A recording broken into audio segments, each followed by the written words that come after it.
In San Diego, 7th Avenue becomes Tony Gwynn Drive right about when you get outside Petco Park, the home of the Padres. And, of course, Gwynn, the great Hall of Fame base hit machine of the Padres for so many years. It's a beautiful night for baseball in San Diego. It's ESPN Sunday Night Baseball presented by Taco Bell. They've got blue skies overhead as the pennant contending Philadelphia Phillies. They won the East last year, and they're threatening to do it again. But right now they have some catching up to do as they take on the last place Padres. The Mets won again today. They're on a little bit of a roll right now, and the Phillies find themselves 2.5 games out as they have struggled terribly out here on the West Coast. A very pleasant good evening. This is Sunday Night Baseball. I'm John Miller along with Joe Morgan. Peter Gammons has the weekend off. And Joe, we've got the Phillies. Now, they were the highest scoring team last year in the National League. They got off to a strong start this year, but in the last 2 months, since they scored 20 runs in a game in St. Louis, in fact, the numbers have not been there. In fact, the Phillies are averaging just barely over 4 runs a game in that time, and that's a span of 54 games, hitting only .241 as a team. So the offense has disappeared. And Joe Morgan, what about it? Are the Phillies' big hitters going to come back here down the stretch? Well, if you're the Phillies and you're a Philly fan, you have to be worried. There's only 39 games left. You have to get started. Look, the Phillies are built as an offensive explosion every time they take the field. They have not been swinging the bats well. The big four especially has been struggling down the stretch here, and they need these guys to start swinging the bats well again. I mean, if you look at what they've done here in August, Utley 228, 3 homers. Howard 189, Burrow 133. But the key, as far as I'm concerned, is still Jimmy Rollins, because speed doesn't take a holiday. Here's the guy that needs to get back on track, get them started again. Jimmy Rollins needs to swing the bat and play like the MVP he was last year if the Phillies are going to win the East. All right, so Jimmy Rollins, he'll be the first guy we'll see tonight when the game begins. Now, the Phillies ace, Cole Hamels, a San Diego native, he's got a great changeup. He's on the mound tonight, but he has not had a win in his last 7 starts. A lot of that has been a lack of run support. Same old story. His earned run average in those 7 games, 3.60, but no wins for Hamels, Joe. Well, we're back to the same thing. If they're going to win the East, Hamels is going to have to be the guy. I mean, this guy's capable of winning 4 or 5 games in a row. Yes, he's 0-3 in those 7 starts, and they've won 2 and lost 5. But he's a guy that can go out and win those games, 5 or 6 games in a row, because he has a great changeup. He's left-handed, and that makes a big difference. But still, everything still goes back to the offense. If they're not going to hit, he's still not going to win. So Hamels pitching at home where he grew up, and he'll be hoping for a little more offensive support from those big sluggers you're talking about, Joe. Jimmy Rollins at the top of the batting order. He'll be the first man to come up against Cha Sung Beck, Chase Utley, Ryan Howard, and, of course, Pat Burrell. Phillies are loaded with offensive talent. They'll be coming up when we come back.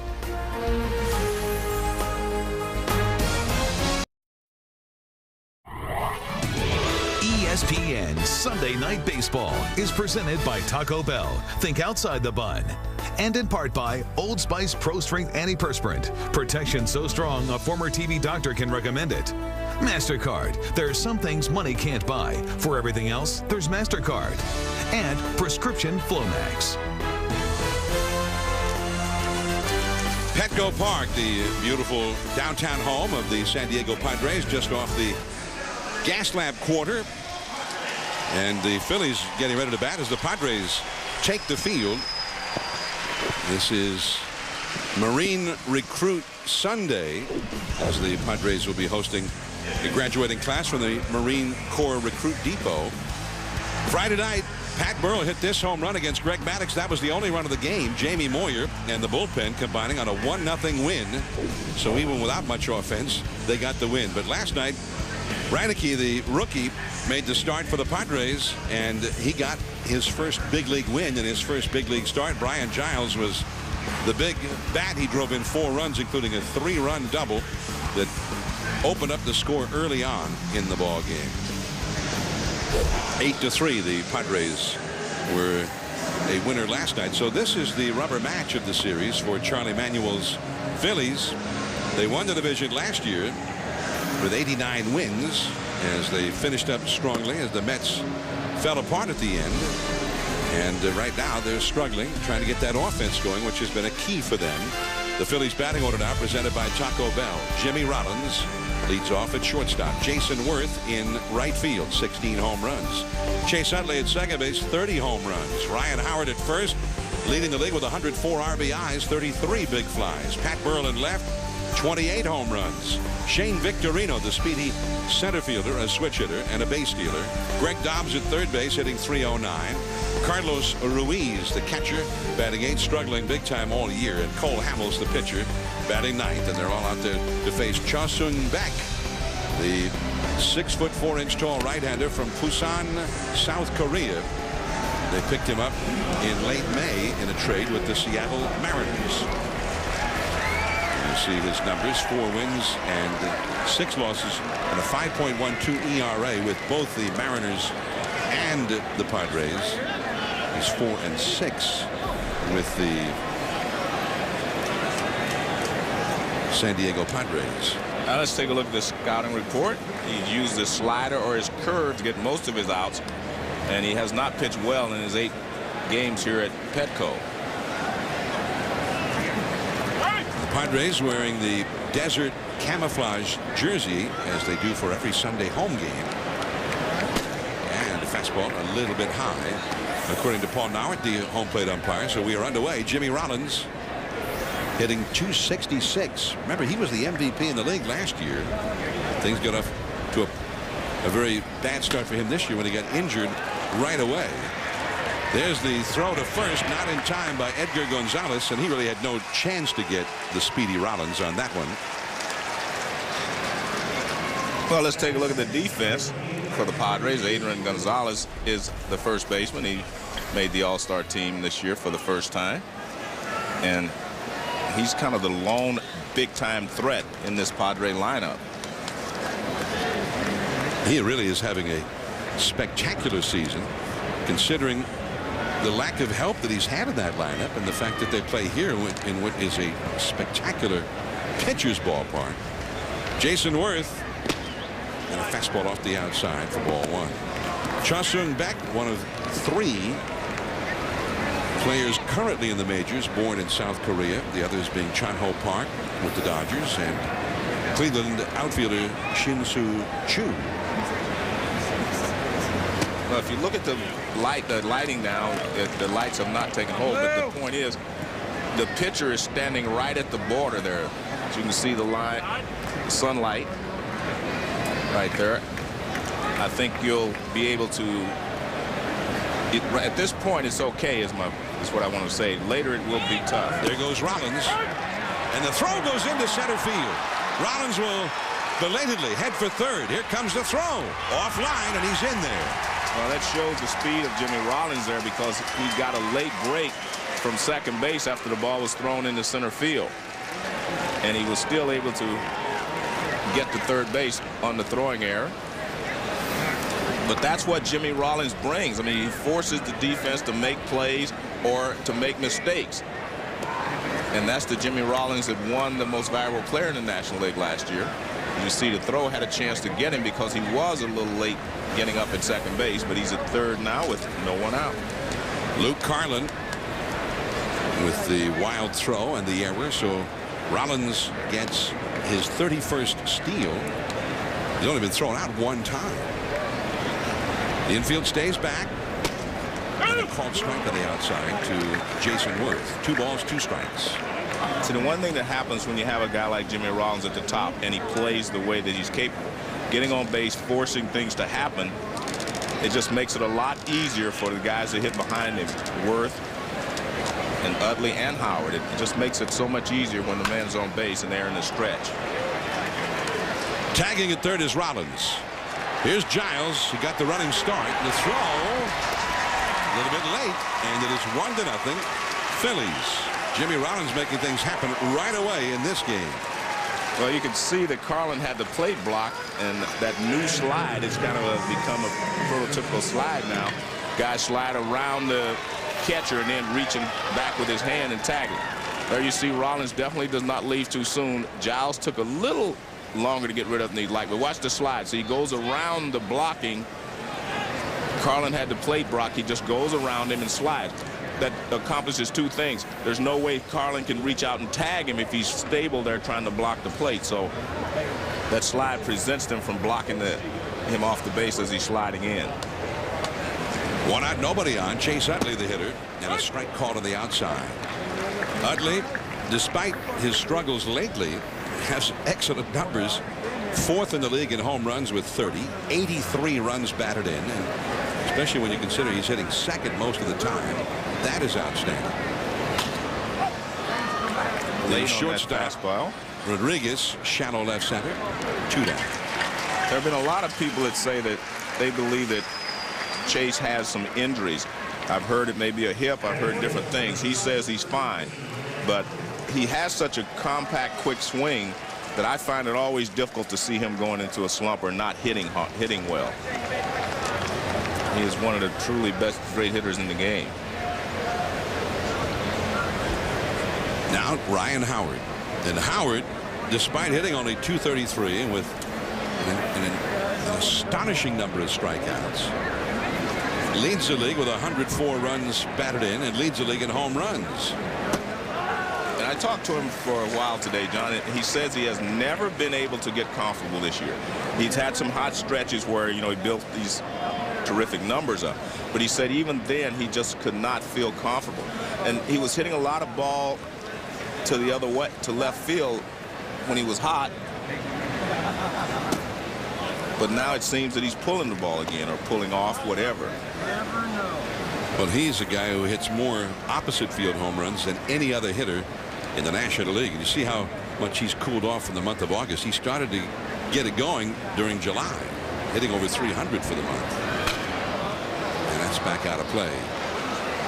1 ball and 2 strikes. They got the shift on for him, playing him to pull on the infield with the third baseman over at shortstop. That's Kuzmanoff, and 3 infielders on the right side, including the second baseman Edgar Gonzalez way out into right field. The shortstop Rodriguez is out in shallow center field. 1-2 the count. Pat Burrell on deck would be next. Cha-Seung Beck. And that's a foul.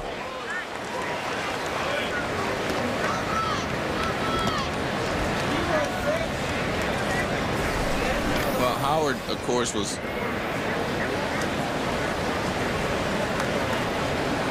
the MVP in the National League in 2006. Curveball, a check swing by Howard. And of course, last year was Jimmy Rollins, and the way Chase Utley got off to such a great start this year, it appeared that he could follow them right on to the award. But this whole team has cooled off lately, and the Mets have been hot. I mean, they're 24-30 since June 14th. The Phillies. The inside of the fastball, full count. Well, there's still ample of time for Chase Utley to still win that MVP award. They get 39 games to go, including tonight. I don't think that anyone has sold up the award, so you're right. I mean, it's going to depend on what players do down the stretch. 3-2 the count. But it's interesting, since June 14th, they have lost 9.5 games to the Mets in the standings. The Mets are 35-22 in that same span. Of course, the Mets also won today, so add one more to the win column. So what is it now? 36-22. Okay. And they've gained 10 games. 10 games they've picked 10 games in the standings.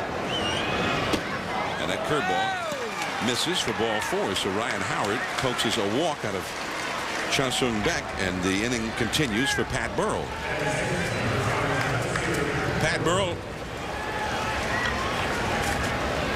is hitting .263 with 28 homers, 69 runs batted in. Also a lot of walks, but not much for him in the month of August. And having said that, he hit the home run that was the game winner here on Friday night. That broke a 4-game losing streak and allowed them to win that game 1-0 behind Jamie Moyer. They started the week a little bit north of here in Los Angeles, and the Dodgers, the Manny Ramirez Dodgers, swept them in a 4-game series, something that had not happened in 46 years.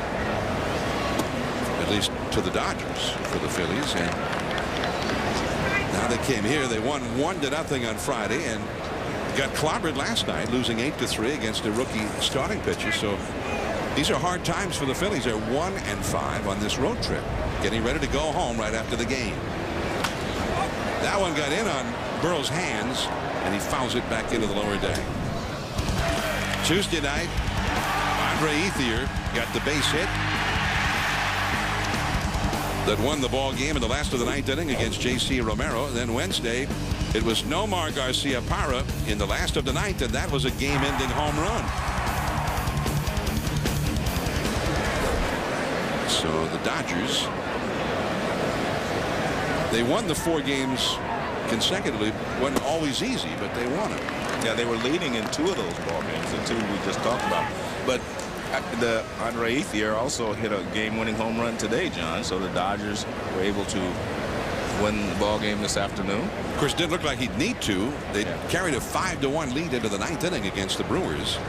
Ray Durham hit a 2-run single, and then Ryan Braun a 2-run homer to tie that game in the ninth. And then Ethier with the heroics, and they won anyway. And then that meant they took 2 out of 3 from the Brewers. So the Dodgers are back into a tie in the National League West with Arizona. Arizona got shut out by Roy Oswalt and the Astros today. And that was after they had beaten up on the Astros for a couple of days. Runner goes. The ball is bounced foul. Still 3-2 to Pat Burrell. Shane Victorino on deck would be next. 23 pitches in this inning already thrown by Cha-Sung Beck. When you watch Beck throw, John, he has a decent fastball. His curveball is a big breaking curveball. The trouble with that is he doesn't seem to be able to throw it in the strike zone. If they do not chase it, then he's going to have a problem because his curveball, he can't throw it for a strike. This breaks down and out of the zone a lot. There goes Howard from first. And he had him lunging at that. Well, he throws a slider and a foul back out of play. He throws a cutter and a slider. And that may have been the cutter. Yeah. 88 miles an hour. I would think that was the cutter. And let's take a look, see where it is.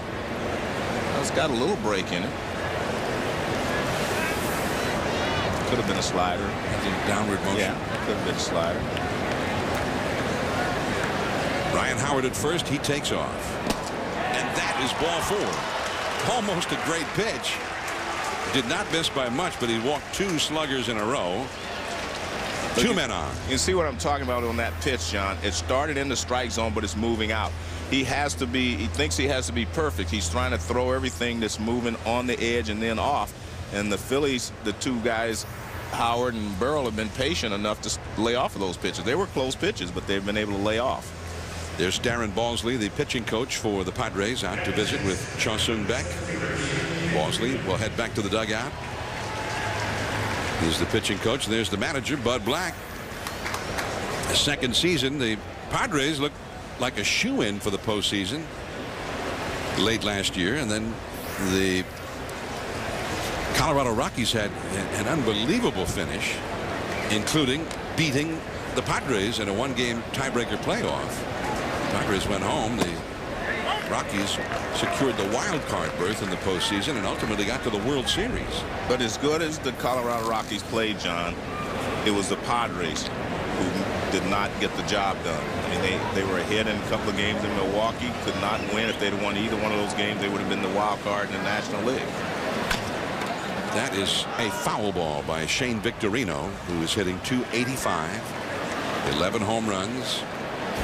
So the count 0-2 to Victorino. The Padres, they've been a sort of in recent years, almost a given that they'll be right there, if not in the postseason. They'll certainly get close. They won 2 division titles in a row, then just lost out in that tiebreaker playoff last year. But I don't know that anybody was predicting this much of a drop-off. They are 48-75, dead last in the National League West, with the second worst record in all of the National League. Only the Washington Nationals have lost more games. Right to second. Edgar Gonzalez throws over to his younger brother Adrian Gonzalez, and the inning is over. Padres get a run. Now Cole Hamels, San Diego native, will take the hill. The Padres coming up 1-0 Phillies. Petco Park in San Diego, and the Padres are coming up. The Phillies out in front 1-0 here in Sunday Night Baseball. Let's take a look at the San Diego batting order now, presented by Taco Bell. Scott Hairston leads off in center field. He got power, 17 homers. Brian Giles in right field. Big night last night. Kevin Kuzminoff, the young third baseman, he's got 18 homers. First base, Adrian Gonzalez having a big-time year, 28 homers, 89 batted in. Chase Headley, rookie prospect up from the minors, in left field. Edgar Gonzalez, the older brother, but a career minor leaguer at second base. The older brother of Adrian Gonzalez. Luis Rodriguez at short. Luke Carlin, the young catcher, not in the original starting lineup. And Cha Seung Baek is the pitcher, batting ninth up against Cole Hamels. 9 wins for Hamels this year, 8 losses, but no wins at all in any of his last 7 starts. Well, if you look at that, very positive, 142 hits, 173 innings. That tells you that he's done a good job of limiting base runners, only 43 walks. So, I mean, he has pitched well enough to win, obviously, more than 9 ball games. But the Phillies have been struggling in his last 7 starts. And a fastball in there for a strike. And there's one great thing about a left-handed pitcher. I mean, left-handed pitchers can get by with less stuff than anyone else if they throw strikes. And so if you have great stuff, as Hamel does, you should win a lot of ball games. On the way to Scott Hairston. Well, he's got a great changeup, which he learned while he was in high school here in the San Diego area, Rancho San Bernardo High School. Well, John, the reason that I say he can win is because left-handed pitchers, their fastball tails away, and if you have the changeup to go with it, right-handers have to adjust by going the other way, and if they do not, they're going to be at your mercy. So I really think he has all the equipment. He just needs one more pitch. I think that curveball would be the 3rd pitch in his arsenal. You know, he can dominate hitters with his fastball and his changeup. He's been throwing fewer curveballs lately, but they want him to throw more curveballs. And a fastball looked to be right at the knees, but called the ball by Paul Nauert. 1 ball and no strikes. Interesting, he's right over the top. Lefty versus lefty. Giles 384 on base average. That's the main part of his offensive game these days, although he's the big RBI man last night. And that ball caught by Victorino, out number 2. But he's not much of an RBI man, 46 runs batted in. Well, he was the guy that, you know, when they brought him here from Pittsburgh, he was supposed to be the guy they were going to build around. And then I guess last week they were trying to make a trade with the Red Sox, and he vetoed the trade. It's reportedly vetoed it. Yeah. Here is Kevin Kuzminoff, 27 years old. They picked him up from Cleveland before last year in a trade that sent Josh Barfield over there. Little squibber.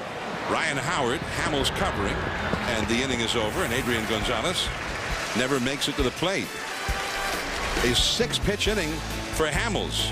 On to the second. Phillies 1, Padres nothing.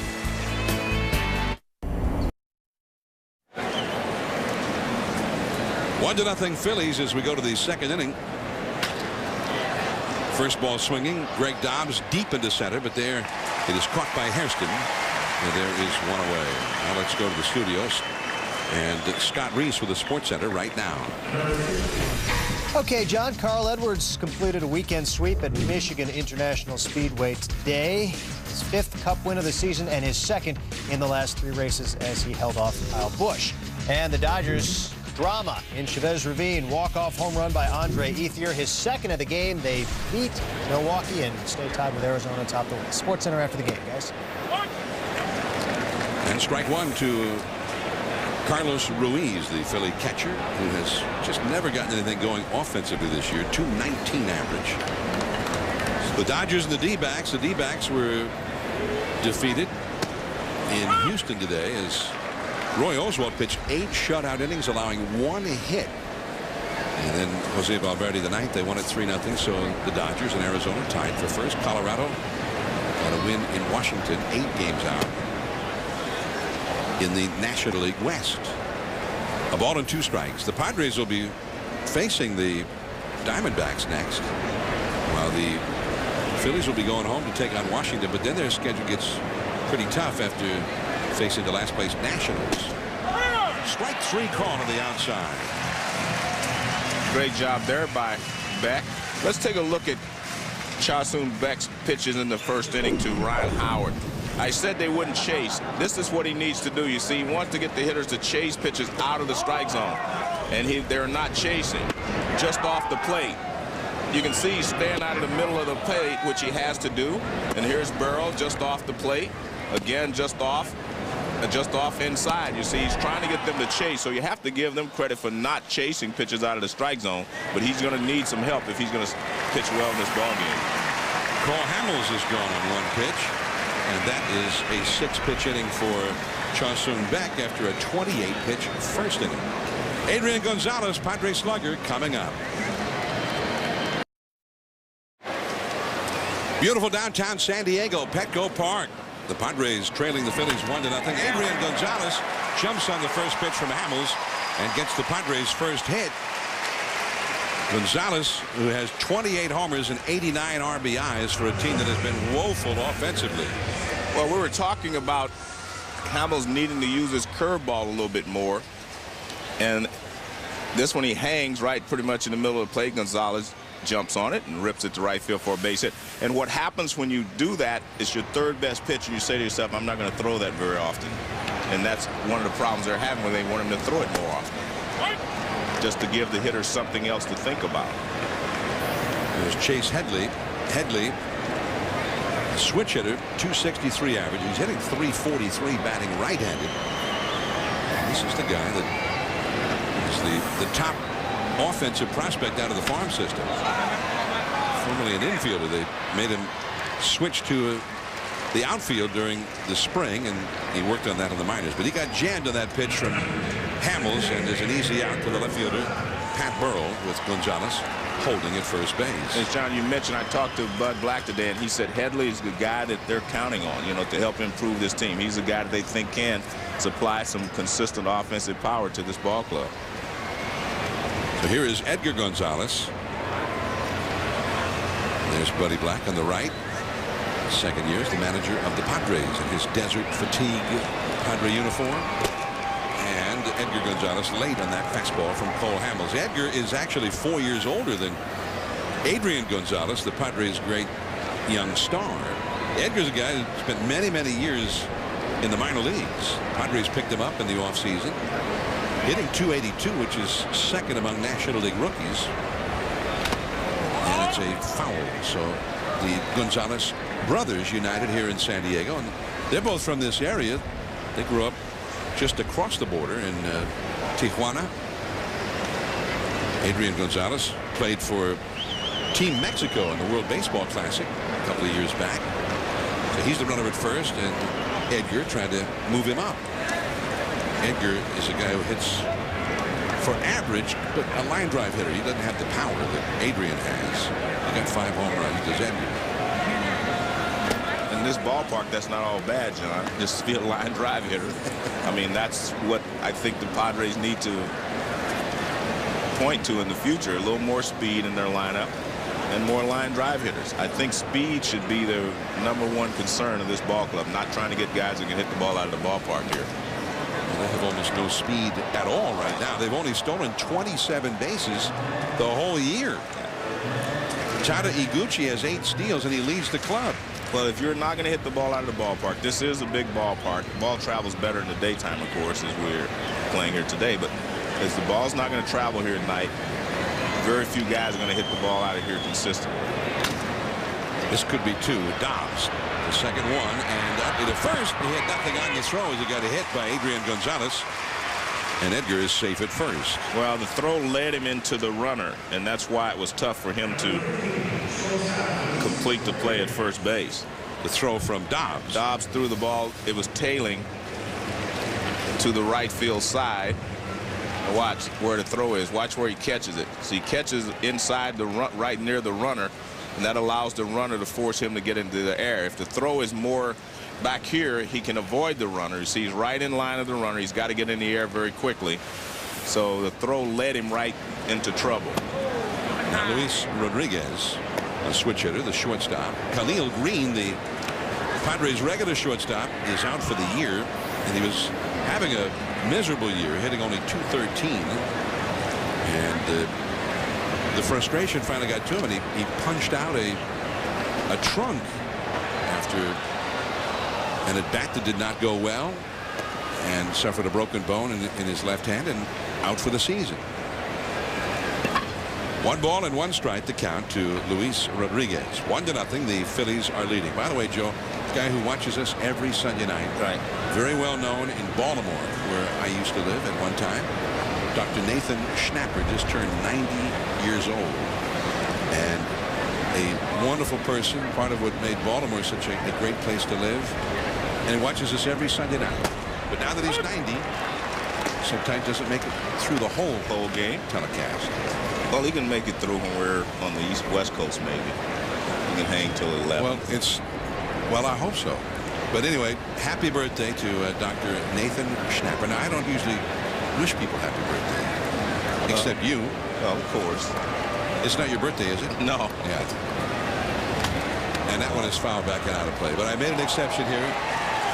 Dr. Nathan Schnapper, who is one of the a great friend and in the city of Baltimore is one of the greatest of all the Baltimoreans. So. Well, John, I want to say hello to Ernest Hodge Sr. He's in Martinsville, Virginia, and he's a little bit under the weather. He watches us as well, and he's a little bit under the weather. I wanted to wish him a speedy recovery and just keep watching John and Joe. Right? Not that far from Baltimore. No, not very close. Utley, nice pickup over to Rollins for the force out on Edgar Gonzalez, and that is how the inning ends. Nice play there by Chase Utley. 1-0 Phillies as we head to the third, and Jimmy Rollins, who got the put out right there, will be leading it off. Top of the order coming up.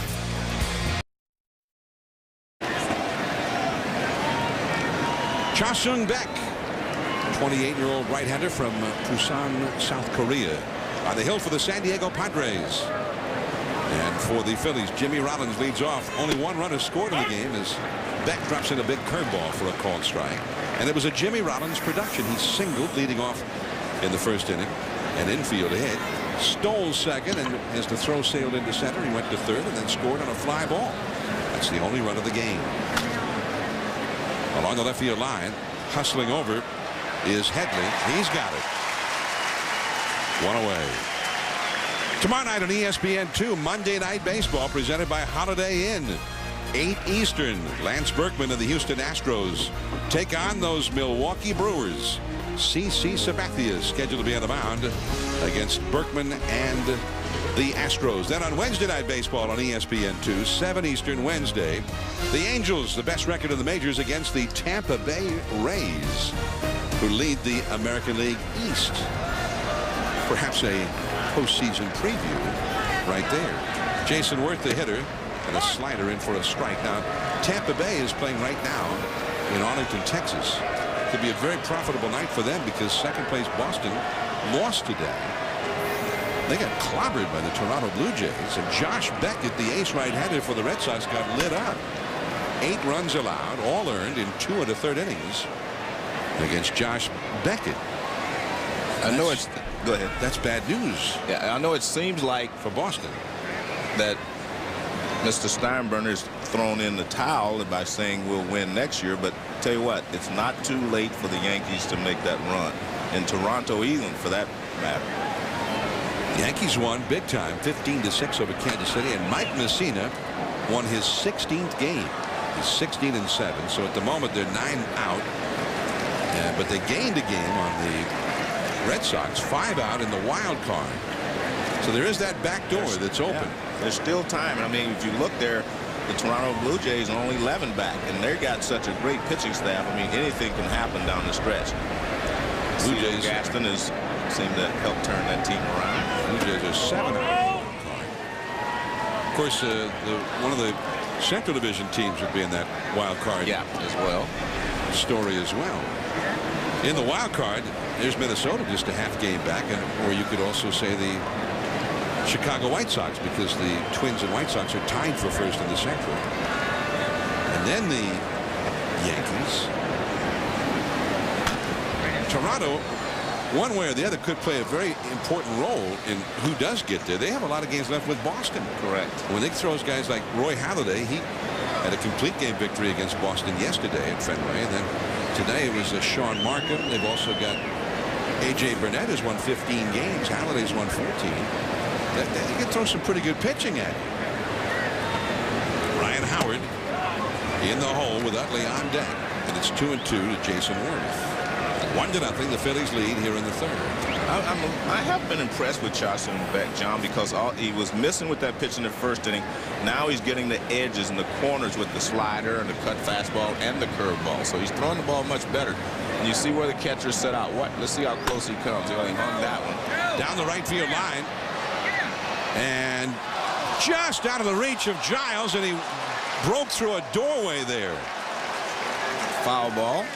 The ball was foul as he got to it, and he almost made a spectacular catch, and then for a moment I thought he wanted to leave early.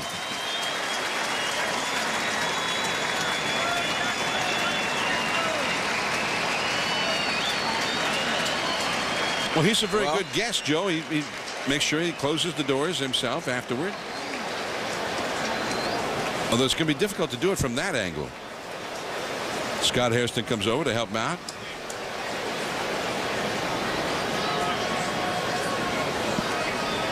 It's just a little more complicated than it looks. They need somebody on the inside to do it.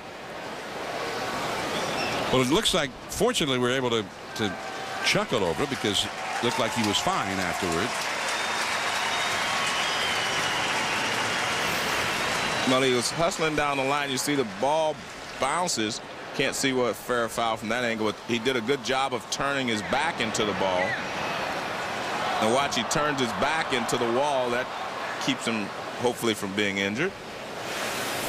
And you see he got up and now he's ready to go. Almost a spectacular catch. Only 322 to that foul pole, but that distance gets much deeper in a hurry from that right field corner. Lunging at that changeup, and Worth is out number 2 as Hairston grabs it.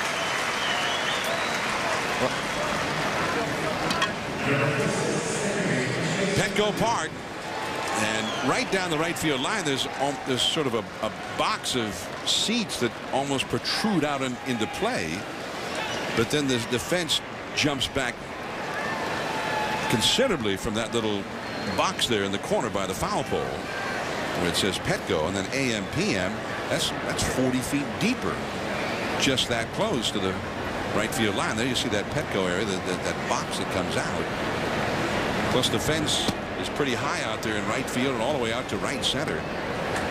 400 is the marker out in right center field. See that out of town scoreboard in the right field wall. That's about 12 feet high. And you really have to crush one to get it out there, and out in the shadows in right center field. It's 400, and actually a little bit deeper than that, but they just don't list it where it's a little bit deeper. That's the area Tony Perez used to call big man territory. Well, Chase Utley, who hits a lot of home runs, hit one last night, and Giles caught it right alongside that 400-foot marker. Especially when it gets dark here, the ball does not carry very well at all, and he really hit it well, and everybody in the Phillies dugout thought it was gone. He got hit by that pitch. So he'll go to first. You see where all the people are. That's the park in the park out there, the grassy area, and then you've got some bleachers out there where families gather, because right between the fence and those bleachers is almost like a beach. The kids make sand castles and whatever else you do in the sand, Joe. How about what about volleyball that they're playing in the Olympics? Play on the beach out there. That's the castle you and I made when we went out there a little bit earlier. I thought, well, let's not make something so complicated, but no, you want it complicated. Well, if you're going to do it, you might as well do it right. Well, I'm looking at it now on TV. I'm saying, hey, you're right, Joe. Chase Utley hit by the pitch as Ryan Howard rolls one foul facing Jocelyn Beck. And John, you can see right there what he was talking about with me. He said he's just not comfortable, and he's just not making good contact. That was a pitch right where Howard likes to hit the pitch. Fastball down, middle of the plate, and he just rolled over the top of it. That tells you that he's not swinging the bat well. He's missing pitches. That curve hangs high. As you saw the statue of Tony Gwynn. Tony didn't miss too many. Tony, he didn't miss many. No, he didn't miss those. I actually talked to Tony 2 days ago, John. He's the baseball coach at San Diego State, and we were talking about he's out recruiting right now. He's trying to get his team together for the future. That's a truly great hitter. That statue of Tony, I'm sure he was hitting that ball right through what he used to call the 5.5 between the third baseman and the shortstop. Well, see, again, that's a good pitch for Howard to handle. The ball was in the middle of the plate. It's a breaking ball, but the ball's in the middle of the plate. And we saw how careful he was the first time up with Howard. So he's ahead of him here, 1-2. High fastball, and he lays off. Following up that slow curveball with 93-mile-an-hour heat. 2-2. Chase Utley at first after being hit by the pitch. Joe, he's been hit 19 times this year. Well, you know, we talked earlier in the year about guys not moving and getting out of the way. Remember Carlos Quentin in Chicago, the first game we did there, he got hit, he wasn't moving. Utley runs, and Howard down on strikes. The high fastball to end the inning. 1-0. The Phillies lead. Cole Hamels will head back to the hill as we go to the last of the third. ESPN Sunday Night Baseball, presented by Taco Bell. Brought to you by Chevy and American Revolution. And Yellow Book and YellowBook.com. Say yellow to the future. Southern California.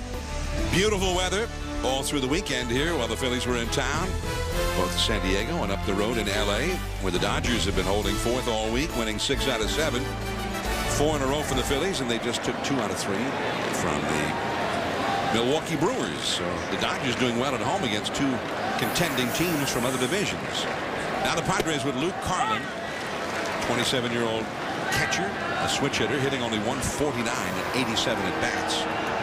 Nick Hundley's been doing most of the catching lately. Josh Bard, the regular catcher, is out with an injury. Michael Barrett, another catcher, is also hurt. And then Hundley injured an ankle last night in a play at the plate, and overnight that inflamed a little bit, so he's not in the lineup. Had to be scratched, and so here is Carlin, a rookie, 1 home run in his 87 at bats. Cha-Sung Beck, the pitcher, is on deck. Scott Hairston due up third in the inning. There's that changeup. He threw a great curveball the pitch before, John. And that's the key. You don't have to throw it for a strike all the time, but they want him to show him a different speed. His fastball and his changeup, they're both pretty straight, so all you have to do is gauge the speed coming out of his hand. But if there's a third speed in there and a third pitch, he starts to curveball up, you see it break down, it changes your eye level. Another change. Jimmy Rollins throws out Carlin, 1 away. I was talking about the pitches that Ryan Howard had missed, and he had a great pitch in this at bat, second at bat. But let's take a look at the first inning. See where this pitch is. Look at that, right in the middle of the plate, he misses it. All right, fouls it. Now let's take a look at this last at bat. Look at, see where that pitch is right there. Now watch, here's the reason. Look at his hips. They're already open, so he's ended up swinging with nothing but his hands. See his hands, you can see him even roll over there. That's because he's swinging with nothing but his hands. And when he was swinging the bat well in July, he was hitting a lot of opposite field home runs, a lot of opposite field base hits. And that's what now he's opening up, and you can't go the other way if you open up as he does, as he did there anyway. Strike 1 to Beck. It was interesting because all of a sudden he started hitting the ball the other way, got hot in July, hit some home runs, drove in a lot of runs. That's a fair ball. Playing him in that direction, the right fielder, Jason Worth, and he holds Beck to a single. Beck with his 4th hit and 19 at-bats this year, including a home run. He's a good hitter. Well, he tried to put him away with a high fastball. The catcher gave the sign up. He actually threw it up, but they do not have a good enough scouting report on Beck. Watch this. See the target up here? He'll throw it up there. He throws it up there, but Beck is still able to hit it, so bad scouting report. That's not the place to pitch it. Well, in high school in South Korea, Busan High School in his junior year, he was the second leading home run hitter on the club. When he wasn't pitching, he played third base, first base, and the outfield. Well, they should. That's enough that they should have a good scouting report on him. Yeah. He's played all those positions.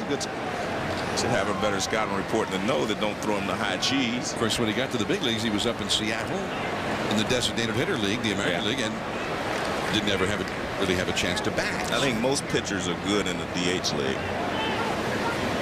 Good hitters? Yeah, they're all good hitters. They tell you they are anyway. But the one that I know is a good hitter was C.C. Sabathia. And he was the guy that was hidden by the DH rule. He couldn't get to swing the bat. Now he's in the National League. He can swing the bat. He's swung it pretty well, but not nearly as well as he's pitched in the National League. He's unbeaten. Cha Sung-baek, the runner at first with 1 out. Scott Hairston, the leadoff man, has got 17 home runs. And a pop-up. Howard into foul ground. And Ryan knew pretty well going after that one. Holding at first, back, 2 down. Hairston gone. Hairston's had a lot of trouble with the changeup both times. He's tried to fight it off the other way, and he doesn't make good contact. So now Brian Giles will come up. Scott Hairston, his brother Jerry Hairston Jr. playing for the Cincinnati Reds right now. I saw an interesting comment today. Did you read that, Dusty Baker? Talking about the Reds. He said, this is Kritzky's team. The general manager got fired. He says, not my team or Walt Jocketty's team. Kritzky. Well, Wayne Kritzky, who was fired as general manager this year and replaced by Walt Jocketty.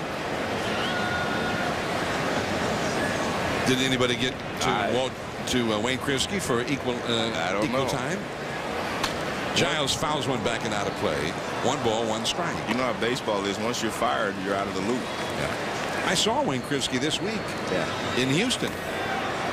Scouting.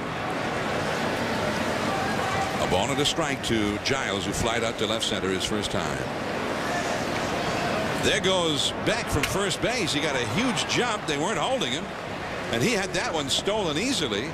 But Giles fouled it. It's 1-2. Well, they forget he was a third baseman. Sure, I mean, he played other positions. 1-2 the count. I mean, he just takes off. And I think more pitchers should do that. If they play behind you like that, especially with a left-handed pitcher, left-handers not like to throw to first base by nature anyway. Just take off if they're playing back there. I mean, he could have walked down to second. Especially since nobody covered the bag. Right. Well, even if he hadn't have fouled it, the catcher Ruiz wouldn't have had anybody to throw the ball to. But that's smart playing by the infielders. Don't move, give up your position with a hitter at the plate like Giles. Softly hit. There's Rollins, the hurried throw. He got him by a step. 1 hit, 1 left. Pat Burrell will be coming up. 28 home runs this year for him. 1-0 Phillies after 3. It's ESPN's Sunday Night Baseball, presented by Taco Bell. Here at Petco Park in San Diego, out beyond center field, they've got the park in the park, and not a whole lot of hitting that has happened in the ball game. So got some kids out there playing a little wiffle ball.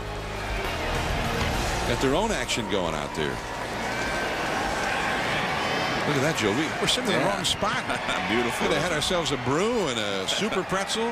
Maybe gone and taken a few swings ourselves. And you could have flapped that left elbow again. Doesn't work. Here's Pat Burrell. And a slider from Beck is in there for a strike. Pat Burrell, 246 career homers, the second most among active players, who has never been selected to play in the All-Star game. And that's amazing to me because he's had some good starts. You know, after and that seems to be the new thing. If you get off to a good start, you're okay. A lot of times it's an All-Star based on half a season. Right, exactly. And I don't mind that if the guy's an established star already. He's proven it. But sometimes when you get like a young guy, he's only had 1 half a year in his career. Up the middle, base hit. Man, he went up after that pitch and just shot it right by Beck. That pitch was up. Well, that's so much for trying to waste the fastball up. Well, he's trying to waste this fastball. It's supposed to be away, but man, that's high. I mean, that ball's way up here. Look at that. Man, that's getting on top of it. Now you'd expect a ball up there to get pop it up, or right. All right, so both Beck and Burrell can hit the high pitch. Here is Victorino, speedy center fielder, up and in for ball one. We're talking about the Phillies in the open about what they need to do, and to be able to catch the Mets and stay in the race. Last year, Aaron Rowan was their center fielder, and he had a great year at 27 home runs. Now they do not have the same power in center field. Victorino's more of a line drive hitter. He's hit a few home runs, but he's more of a base stealer, base stealing threat than he is a home run threat. And last year when Rowan was in center, Victorino was in right. Yeah. So Victorino moved over. So you're taking Jason Worth and Jeff Jenkins, etc. Kind of had to replace Aaron Rowan. And Rowan, I think, was also, as he is now with the Giants, in a real young ball club in San Francisco, was a great presence in that clubhouse. Yeah. I remember going in last year, John, when things were not so well, and I talked to Aaron, and he was the guy that I thought had the proper approach and ideas about what they needed to do to get back on track. 3-1 now to Victorino. Aaron Rowan hit .309 with 27 homers last year, 45 doubles. He signed with the Giants. Giants needed a bat. They did not re-sign Barry Bonds. Which is another story. Another story. That's right. Who did he eventually sign with again? That's the story. Nobody. And that is caught by Rodriguez. One down. The first place Rays are playing in Texas. Let's go to the studio and Scott Reese for an update on that game. Yeah, John, Tampa Bay 4-up on Boston in the American League East, and Carlos Pena helping the cause with a mammoth 3-run home run. Fourth in the last 5 games for Pena, and we've got a 4-0 ball game in Arlington, bottom 3. Gentlemen. Thanks, and I think that's 25 home runs for Carlos Pena. He got off to a terrible start, then he got hurt, was on the DL. This is after he hit, what, 46 home runs last year. He was great last year. So breakout year, and he's starting to heat it up now that Evan Longoria, their young star third baseman, is out with an injury, and Carl Crawford is out for the year with an injury. So it's a good time for Pena to pick it up, and it really could not have come at a better time. Curveball, a strike to Greg Dobbs. Those are the kind of things that have to happen if you're going to win. Yeah, do you think the Rays are going to win? Well, when I see stuff like that, I start thinking, man, they could do it. See, there you go. I asked you a question. Could happen. It could be. It could be. It might be. 1 ball and 1 strike. In the American League East, the Rays having to DL both Carl Crawford out for the year, had some surgery in that finger. Evan Longoria is hoping to be back by around Labor Day. Troy Percival, though, the closer, who's meant so much to that club in so many ways, on the disabled list again. The Yankees sent Melky Cabrera. He'd been their center fielder for a while. They sent him back to the minors. Just wasn't happening. And they felt like he's hitting .240. That's not good enough to be the center fielder every day in the big leagues. And they think he's got some things to work on, and he'll work on them in AAA. Well, every once in a while, John, I think players need a wake-up call, and maybe that's what the Yankees are trying to do, because Cabrera has a lot of ability, and he helped them, in the last couple of years to, bounce back from slow starts when other players were injured. He came in and played, so he's got the ability. They just, want to see it on a consistent basis, I think. I was a little surprised they got rid of Richie Sexton. He had a grand slam the other day in Texas to, bring them close in the ball game. Well, but they lost. Yeah. Okay. If he hit a grand slam when they won, maybe still be. All right. They lost. It's bottom line thing. Well, the game is about wins and losses.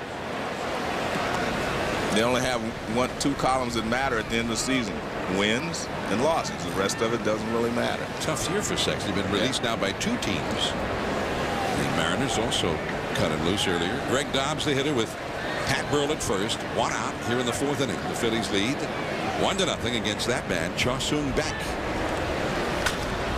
Dobbs down the right field line toward that porch in the corner, and caught Brian Giles right next to the 322 sign. Well, as you mentioned, there's a unique area down there, and he was making sure he didn't cut across too quickly because he would have run into the wall. See, if he runs across quickly, runs into the wall there, he had to go around this area here. And watch, he realized if he goes straight back, he would have run into that wall. So he went around it and back to near the 322 sign. Well, obviously he's played here before. Seems to know his way around that area. Although he found a new hidden doorway earlier on a foul fly. Carlos Ruiz. And that cutter in there for a called strike. Burrow led off the inning with a single to center. Phillies scoring runs, not easily done these days. They averaged 5.5 runs per game last year, #1 in the National League. Scored nearly 900 runs for the year. They hit 274. This year they're hitting only 253, and they're averaging 4.8 runs a game. But for the last couple of months, just barely more than 4 a game. Now, they rely on that offense. Their pitching, although their pitching been better this year than last, especially the bullpen. They've got much better production from their bullpen than they did last year. And that's Brad Lidge, I think, makes a big difference. But also guys like Chad Durbin and J.C. Romero and Brian Matson have done an excellent job out of the bullpen late in the game. A little concerned about Chad Durbin right now. He's pitched more games. He used to be a starting pitcher, #1. He's been in more games than he's ever been in before, 51 games. And his manager, Charlie Manuel, said he's hoping not to have to use him tonight. There's Edgar Gonzalez over to his kid brother Adrian for the out. Ruiz retired. 1 hit and 1 left. Kuzminoff, and then the big slugger Adrian Gonzalez, the Padres' big star, coming up.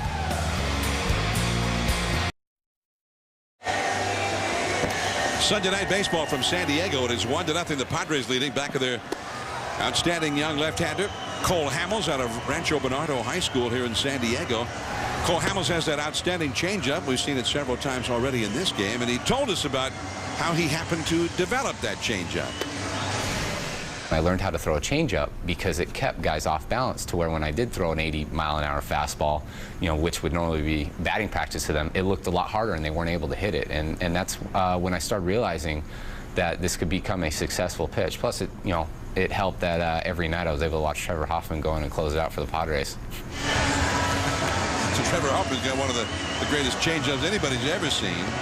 So he was able to study the master in that regard. But he went to Rancho Bernardo High School, Joe. He's always been a powerhouse for baseball. When he was there, they were the #1 team in the nation.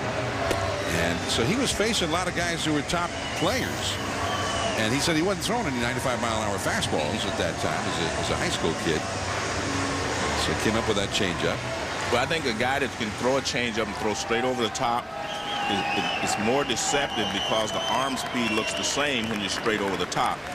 If you get it out to the side a little bit, a guy can see you slow your arm speed down. But when you go right over the top, it's very difficult to discern the difference between the fastball and the changeup. So here is Kevin Kuzminoff. And that is ball 1. Kuzminoff, he's got some power. Kuzminoff is hitting .279. He got 18 home runs this year. And curveball.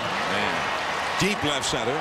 Victorino still back at the wall. He makes the catch just to the right of the 401-foot marker. Well, that's one of those balls that stayed in the ballpark you were talking about, John, because that was a great swing. He goes down and gets this curveball, Kuzminoff does, and he hammers it. And watch how he goes down. This ball's breaking down. Look, he goes down and gets it, stays down underneath it, and he drills it, but it's just a large ballpark, and the ball doesn't carry well in that area. I mean, nice play by Victorino. You see that 401 marker there. A lot of room in center field. Adrian Gonzalez, the Padres' #1 slugger, gets hit.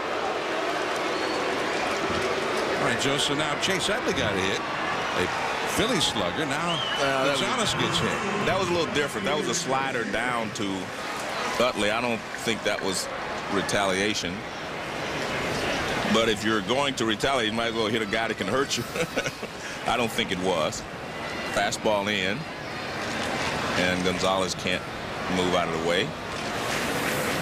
Adrian Gonzalez hit for the 7th time this year. There's a fastball in there for a strike to Chase Headley. But I think rookie. One of the reasons he's starting with a fastball in is because he threw him a curveball last time up. He hung it and he ripped it to right field. So you go inside just to keep him from leaning out over the plate. 1 ball, 1 strike. Cole Hamels, who is from here, and Adrian Gonzalez is also from here, although across the bridge. His dad worked down in Tijuana. But Adrian was actually born here. Oh, okay. On this side of the border.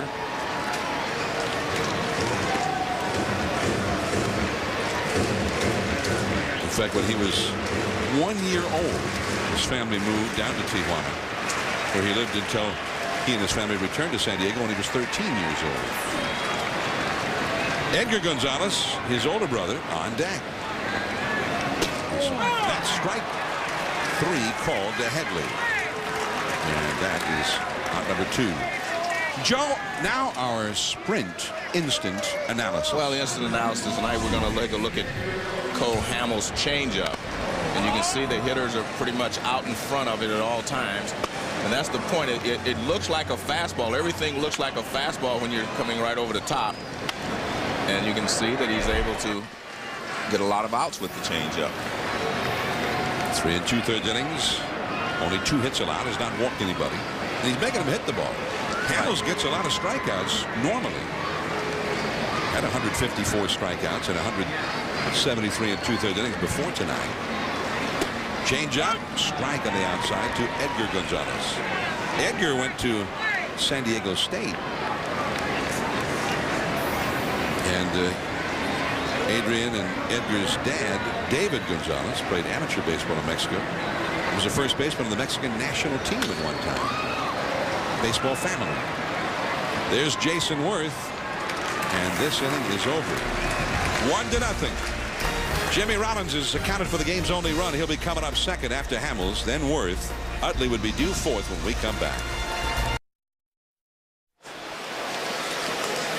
Cha-Sung back with his first pitch of the 5th inning. Cole Hamels. First ball swinging. He's been throwing an excellent changeup, and he hit a changeup right there. Not a changeup from Beck. He just hit it very softly despite a big swing. 1 down, and now Jimmy Rollins will come up. And I appreciate Hamels just getting out of there quickly. If he wasn't going to hit a home run or something, just get out of there and let Rollins bat. Because now that's something we're interested in. You see the panorama here. This Petco Park, home of the Padres, right adjacent to the entrance to the Gaslamp Quarter. San Diego. I mean, ballpark. This is a beautiful ballpark. They did a great job here. Hitters may not think so because it's too big, but they did a great job for the fans. Depends on who you ask. I've spent some time in a couple of suites here down there. Very nice.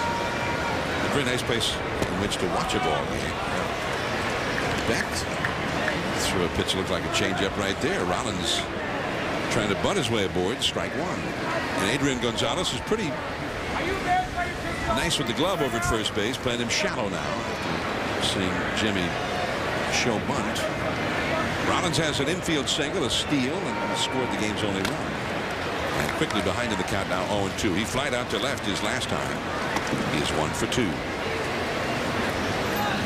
We're going to see the Phillies again next Sunday on Sunday Night Baseball against the Dodgers. Manny Ramirez and the Dodgers take their show on the road. It's been a huge hit in L.A., that's for sure. Manny hit a home run today for the Dodgers in the first inning. Edgar Gonzalez over to Adrian. And that is out number 2. The Little League World Series will continue on ESPN and ESPN2 tomorrow with 2 pool play round games. At noon Eastern on ESPN2, Mill Creek, Washington takes on Hagerstown, Maryland. Then at 1 Eastern on ESPN, Guam against Mexico. The Little League World Series presented by Kellogg's Frosted Flakes Gold on ESPN and ESPN2 tomorrow. Now Now Jason Worth has hit a sacrifice fly and flied out to left center. And he takes a strike. He's knocked in the only run of the game. Well, Cha-Sung Beck is really throwing the ball well now, Johnny. He's mixing his speeds, and that's when you see a lot of hitters take pitches that they should be swinging at because he's mixing his speed so well. They're not looking for those pitches. There he is, late on the fastball. He's had a great curveball, nice slide piece, and a slider. Speaking of slide piece, I saw Gary Matthews here. He's here working with the Phillies. He's a broadcaster. Yeah, broadcaster with the Phillies. So he's the one who came up with that. Yeah, when I was playing, phrase. A little slide piece. Slide piece. Yeah. What about slide ball? No, slide piece. But there was some people said slide ball. No. What about nickel curve? Isn't that what Ted Williams used to say? And there's slide piece. You guys, they can use anything they want, but slide piece is the proper term. Well, I thought that was Gary Matthews' term. It is. Well, it's the right one. 1-2 the count to Jason Worth. Ooh, little slide piece. 2-2 the count. Well, I don't know. Slide ball, maybe. All right. Maybe a cutter. Well, Enos Cabell, I credit him for the big fly, and I give Gary Matthews Sr. the slide piece. Now, you can get a slide ball to whoever you want. 2-2 the count. Fastball. Nice hitting there. That was a good job of hitting, staying on the ball, not trying to pull it. He took that breaking ball, the slide piece, out of the strike zone, and then hit the fastball.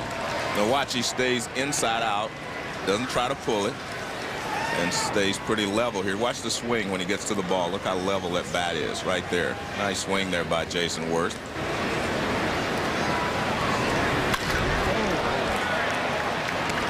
A lot of territory in the center field for base hits to fall. So Worth is aboard with 2 down, and here's Chase Utley. Utley is a rally in the making. Every time he's up there, he's got 30 home runs. Phillies as a team have hit more home runs than any other National League team. Johnny also leads all Major League second basemen in hits, extra base hits, and home runs, RBIs, runs scored, and total bases over the last 4 seasons. Those are pretty good numbers. And they've got a lot of good second basemen that are putting up big numbers in baseball now. Okay, I'm trying to get that whole list. Well, Brian Roberts, he leads the Major League segment in hits, 658, extra base hits, 286, home runs, 109, 383 RBIs, 402 runs scored, and 1179 total bases. I mean, he's leading them in everything. That's the last 4 years. Last 4 years. Yeah. That's telling you something about how well he has played. And remember, he was injured for a long time last year. So he's got great numbers. We saw him in a Sunday night game earlier this year. And they couldn't get him out. He kept hitting home runs that game in Philadelphia. In the dirt with a changeup. There goes Worth, and he makes it into second. Ryan Howard is on deck. The count, a ball and a strike to Utley. So now base hit could mean a run. There's Howard.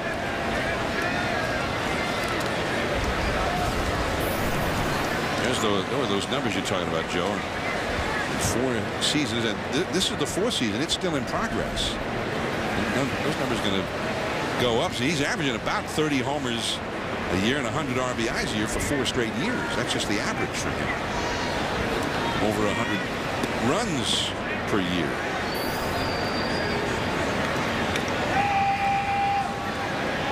Ball and a strike to Utley.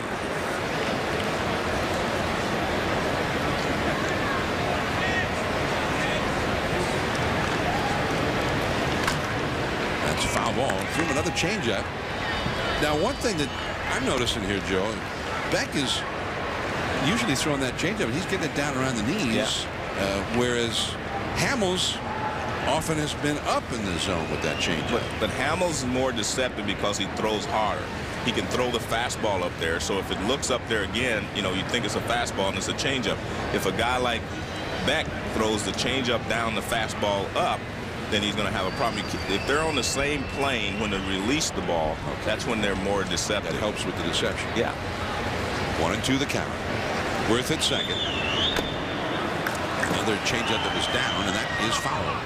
Both Carlin, the catcher, and Beck, the pitcher, gave chase on that one, but it kicked off foul. We mentioned when we saw the Phillies back in April, Utley hit a couple of home runs. He was homering every day, day after day there for a while. Hit 360 with 11 big flies in April. Then 259 in May. Still hitting home runs, though, and knocking in runs.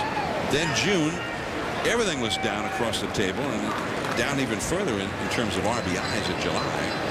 And hitting only 228 in August. Well, as I said earlier, there's suspicion that he has an injury, but he will not say so. He says he's healthy. He's just not swinging the bat well.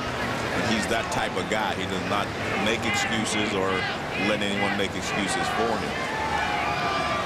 But as I said then, he's got such a short, quick swing. I find it difficult to see that his numbers have deteriorated as they have without an injury or something else being involved. There's that fastball, and again, it's just as you pointed out, Joe. He's throwing that fastball up all the time, and the changeup is the one that's down. Right. And that, I mean, as a hitter, you're sitting on the bench, you watch a guy pitch, and you say to yourself, if the ball's up, it's a fastball. If it's down, it's a change. I mean, it may seem simple, but a lot of times as a hitter, you can recognize those things sitting on the bench and think about them. That's why you always want to be able to throw your changeup on the same plane. Changeup struck him out. Still 1-0 Philly. Last of the fifth. Cole Hamels will head back to the hill.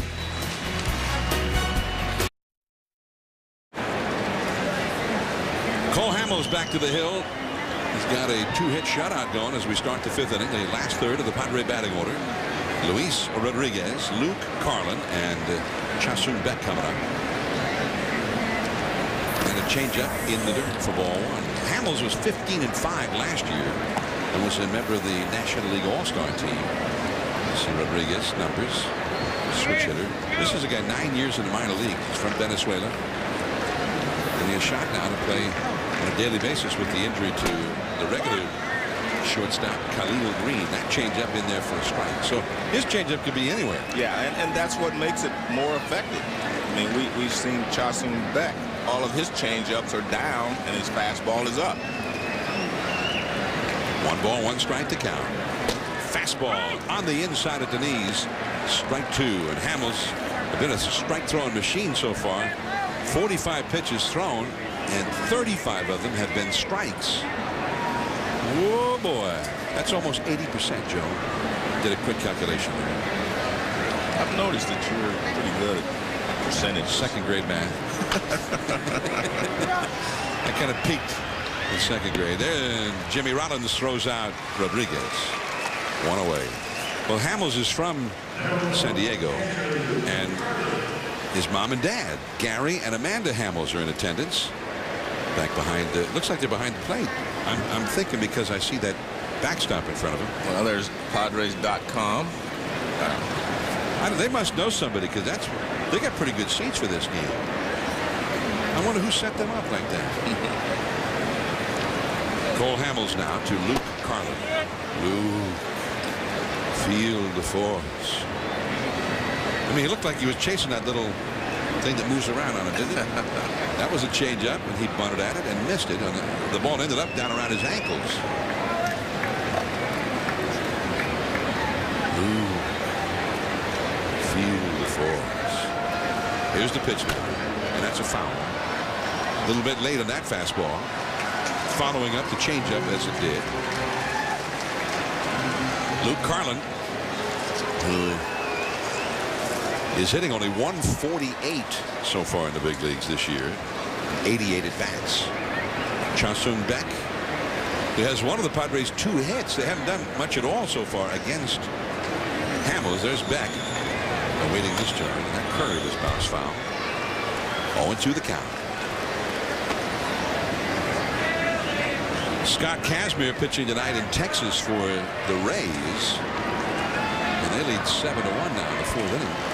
I mentioned Pena had that home run earlier. Now B.J. Upton apparently has launched one in Arlington.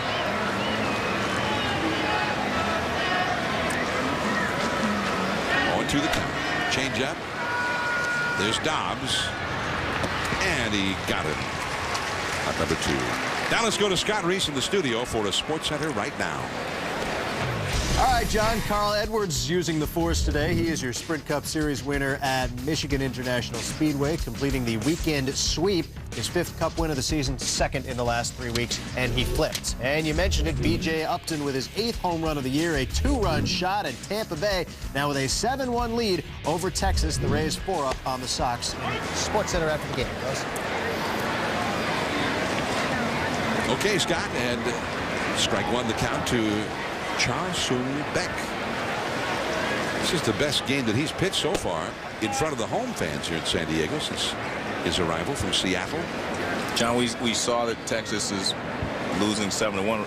Boston scored 10 runs in the first inning.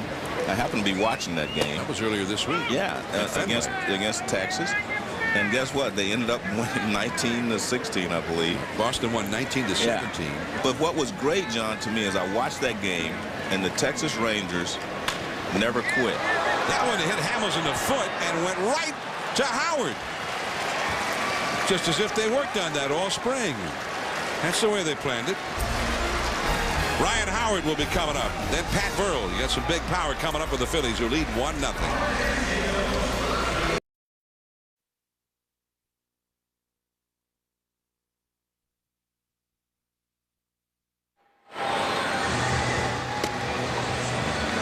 Click or visit and start saving today. And Nissan, who invites you to shift the way you move through the world. We are in Southern California, San Diego. And they have beaches. Beautiful beaches. Is that Black's Beach? Couldn't tell.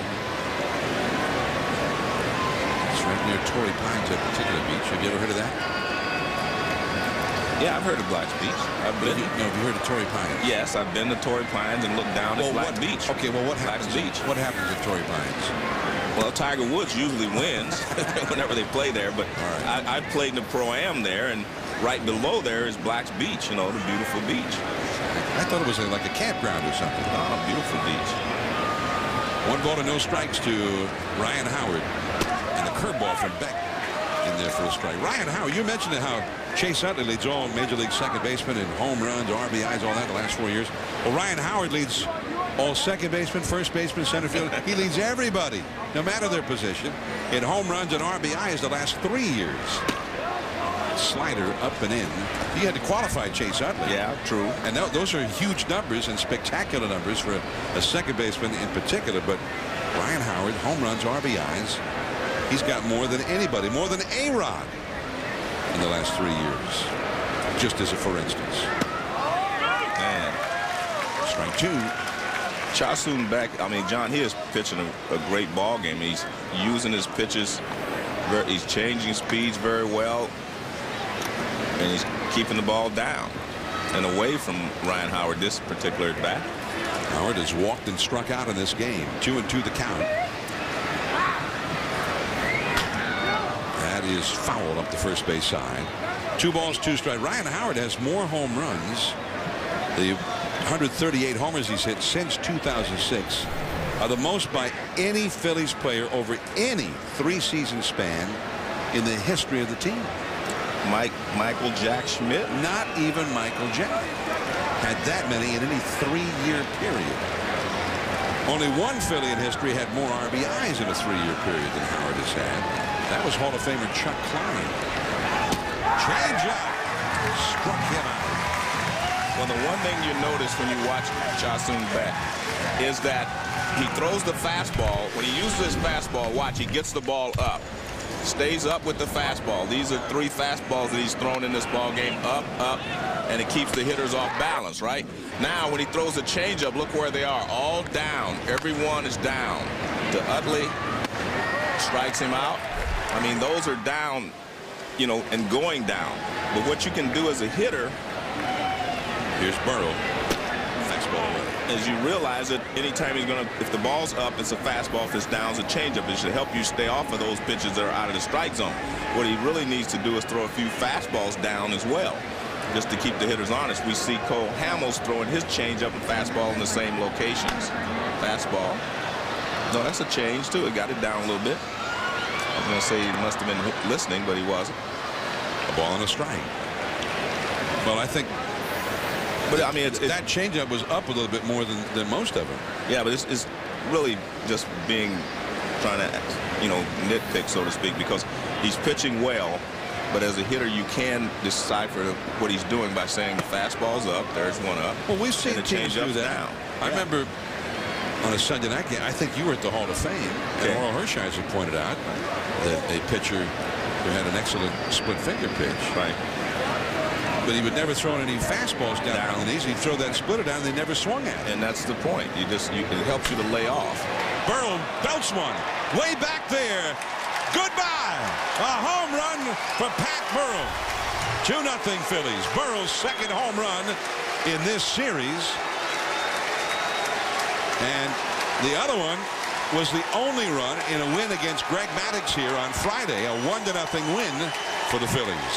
Well, this is either a slide piece or a cut fastball, but it moves to the middle of the plate, and Burrell stays with it.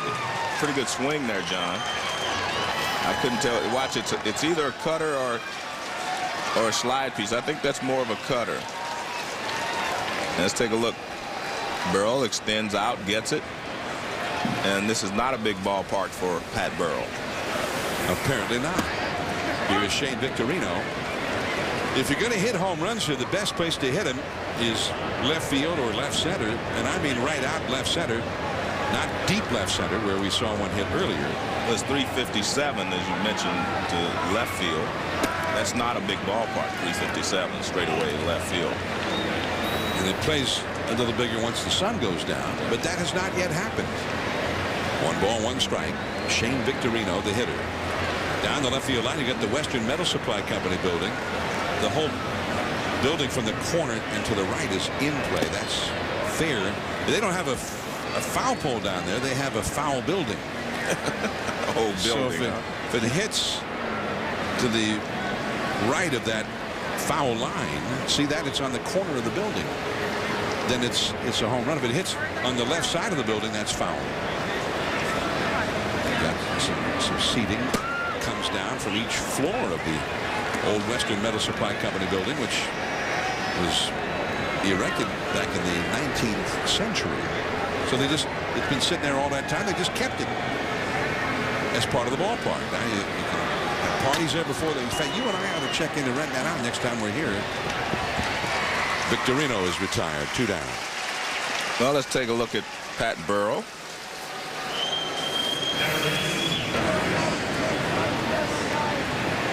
This is his 29th home run this season. You can see the catcher still a peek to see if Burrell was peeking at him. He wasn't, but he reaches out and pulls that slider or cut fastball. He throws both. Well, whichever one it was, I think it hung. Yeah, it did hang. And there's a look from on the rooftop of the Western Metal Supply building. You get to see the whole panorama. Who owns those seats? Are they in the ballpark? No friends of ours, apparently, because we never get invited up there. 0-1 the count. But they have some party rooms in there, and you can come out. They're like luxury suites, and you can have your party. And then they have the seats up on the rooftop, just like across the street from Wrigley Field. Wait a minute, who's that guy with the camera?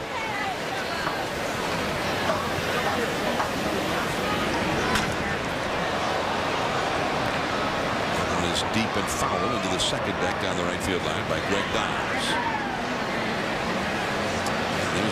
There's our guys. Who's that? Don? Duke. His name is Duke. As in Duke Wayne.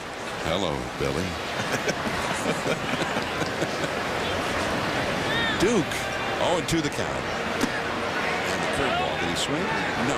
Says third base umpire Brian Onora on the appeal. 1 ball, 2 strikes to Dobbs. Pat Burrell, his 29th home run of the year. 7th RBI. Even when guys are struggling, those powerful guys, every once in a while they pop one. That's what keeps. That's why you always want some sluggers on your ball club. You know, you can get in the slumps as a team, but every once in a while the guy make a mistake, and the home run hitters hit the ball out of the ballpark. That's what they do. Well, they're struggling big time and have for a couple of months, but sometimes when guys hit them, even when they're struggling, if they hit him when it really counts, that's even sweeter. And Burrell been doing that here. This was a 1-0 game until he hit that home run to make it 2-0, and he hit the home run against Greg Maddux when they couldn't do anything against Maddux here on Friday, and that was the only run of the night. Jamie Moyer got the best of Greg Maddux at a 1-0 Phillies win on a home run by that man, Pat Burrell. There's Greg Maddux, 353 wins. Changeup.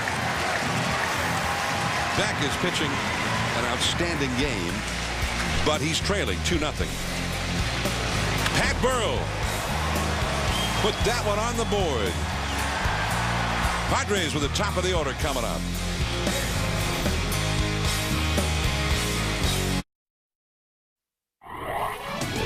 ESPN Sunday Night Baseball, presented by Taco Bell.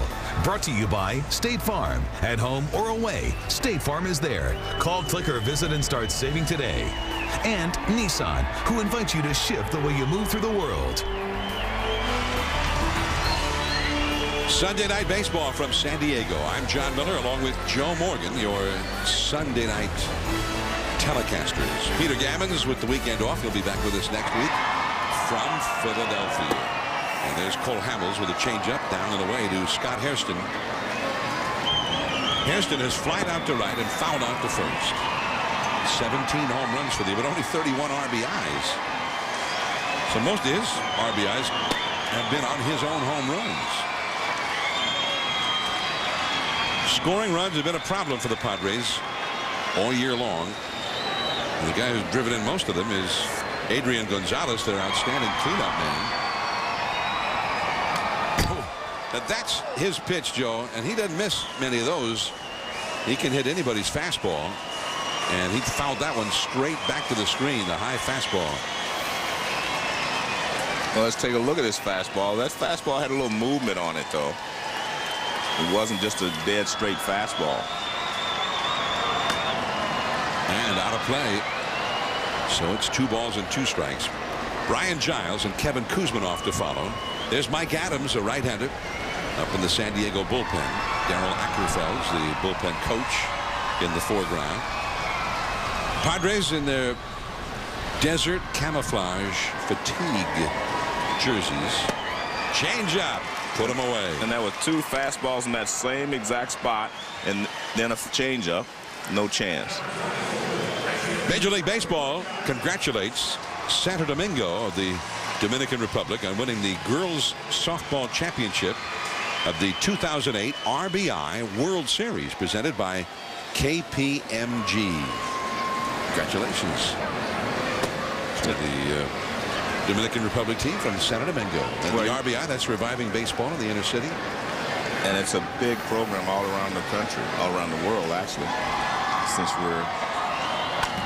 Brian Giles slugs one into center, but right into the glove of Victorino.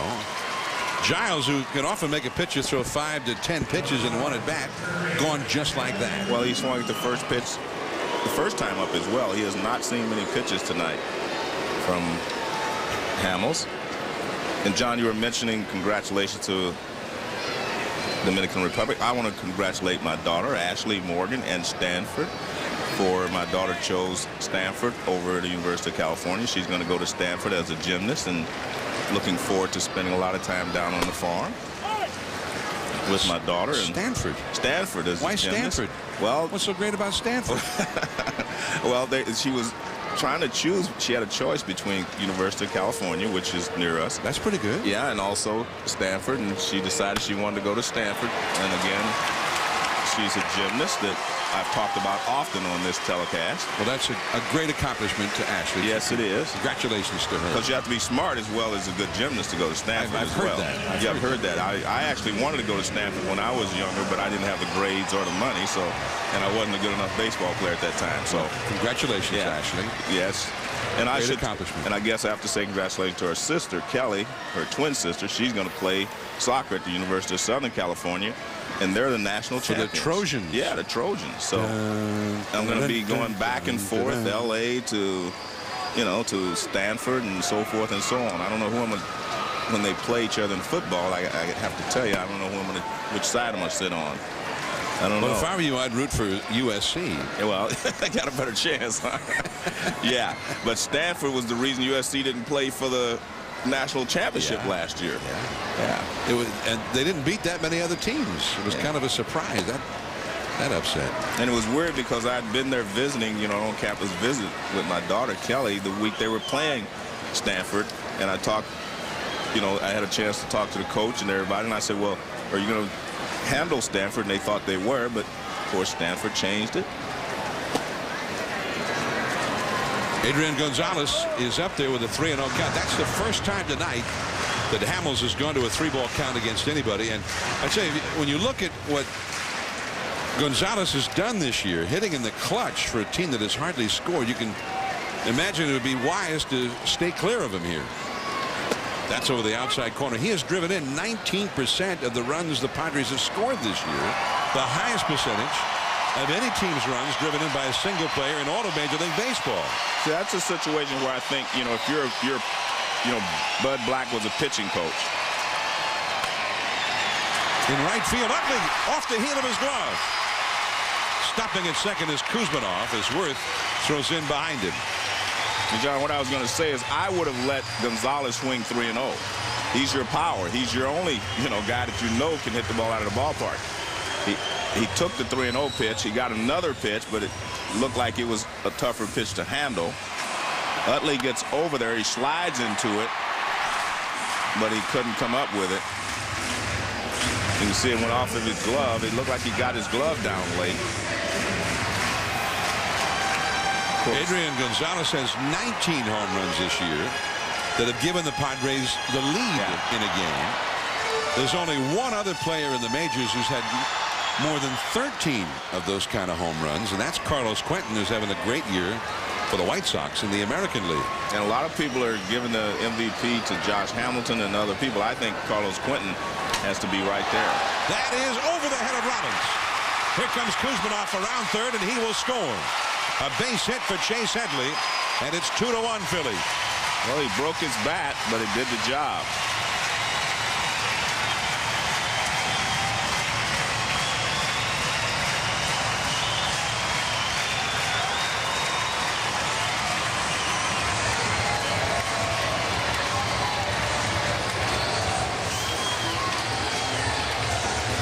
Well, there you see the pitch. He's out in front of it, and you see his bat just splits. But he gets enough of it. As you see, the barrel flies apart. He gets enough of it for a base hit. It's not a bad pitch. It wasn't down, but it wasn't a bad pitch. He's been getting hitters out with that changeup, wherever the location has been. But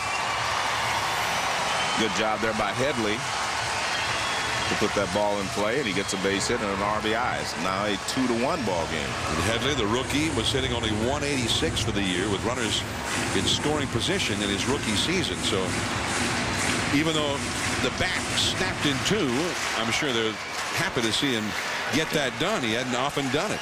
Well, the one thing you have to do is learn how to hit with runners in scoring position in the big leagues. So it's just a different animal than hitting in the minor leagues. And here's Edgar Gonzalez with his younger brother Adrian. Now the possible tying run at second base, and Edgar fouls that fastball away. When you have runners in scoring position, they're going to give you their best stuff and make fewer mistakes than they do without runners on base. So you have to learn how to deal with that as a young player. 2-1 Phillies, and that's foul. 3 straight 2-out hits. Kuzminoff got the base hit with 2 down, and then Adrian Gonzalez, after getting ahead of the count 3-0, got the base hit just off the glove of Utley and shallow right. And then Headley, first ball swinging with a broken bat base hit to knock in a run. It's Gonzalez at second, the possible tying run. Headley at first, the possible go-ahead run. Curveball. Jimmy Rollins plays the high hop, and the inning is over. But the Padres get through to Cole Hamels for their first run. Hamels will be coming up second, Jimmy Rollins third in the 7th.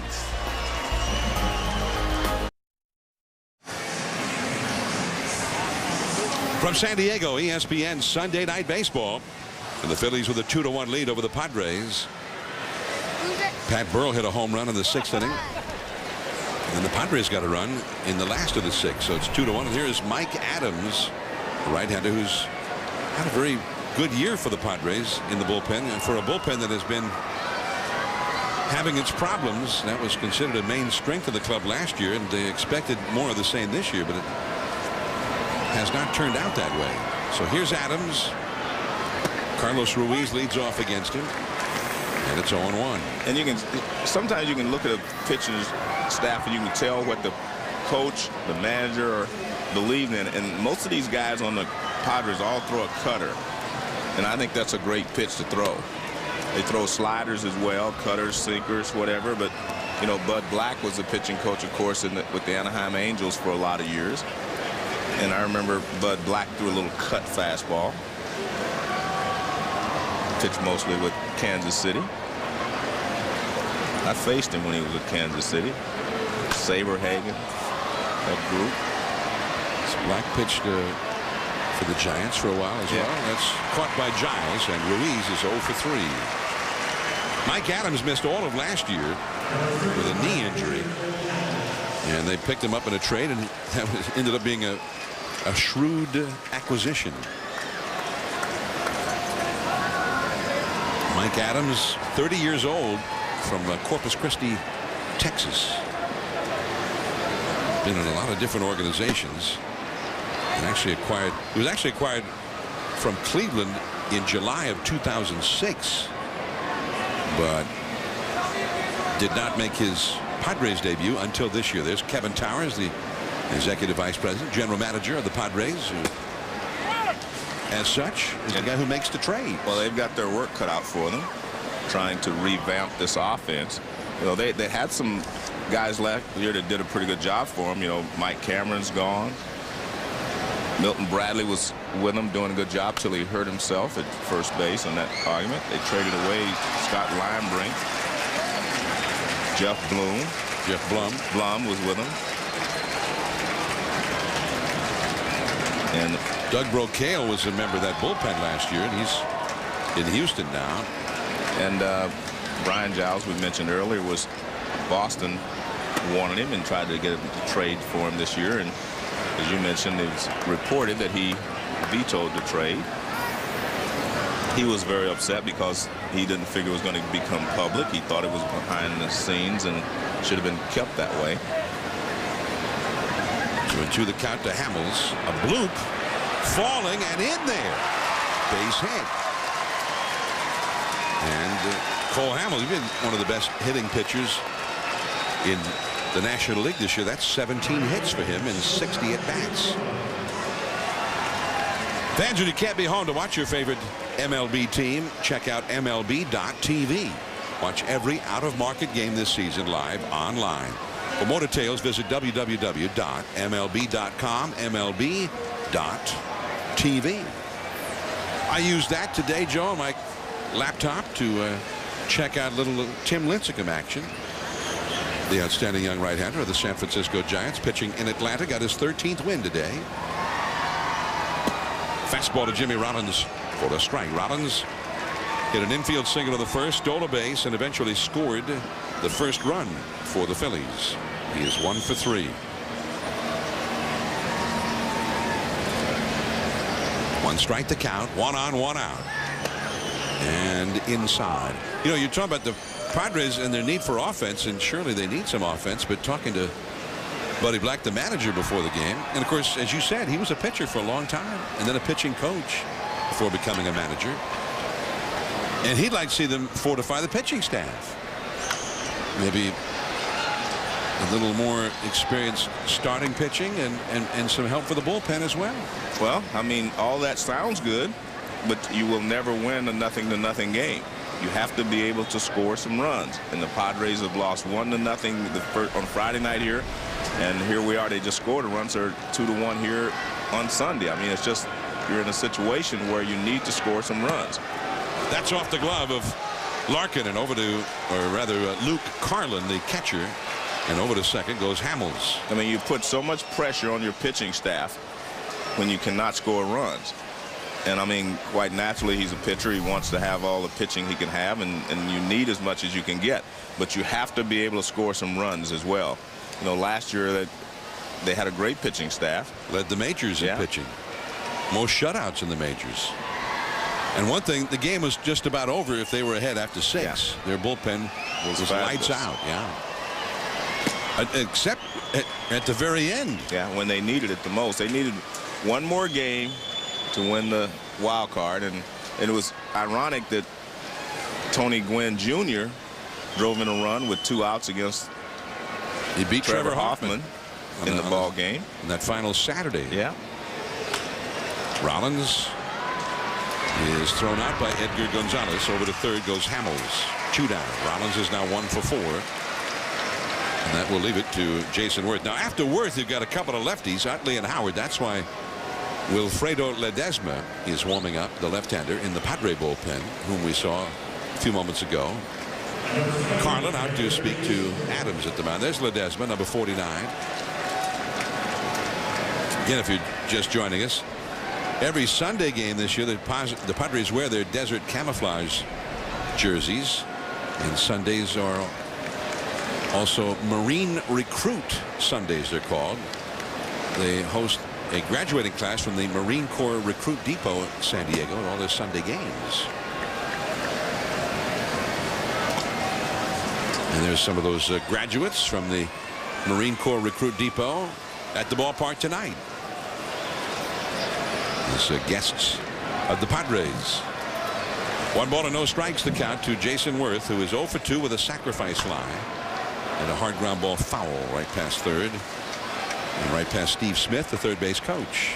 1 ball, 1 strike. 2-1, the Phillies leading. Phillies have had their own problems scoring runs, which is hard to imagine when you look at the lineup with Rollins and Worth, Utley, Howard, Burrell, all these sluggers.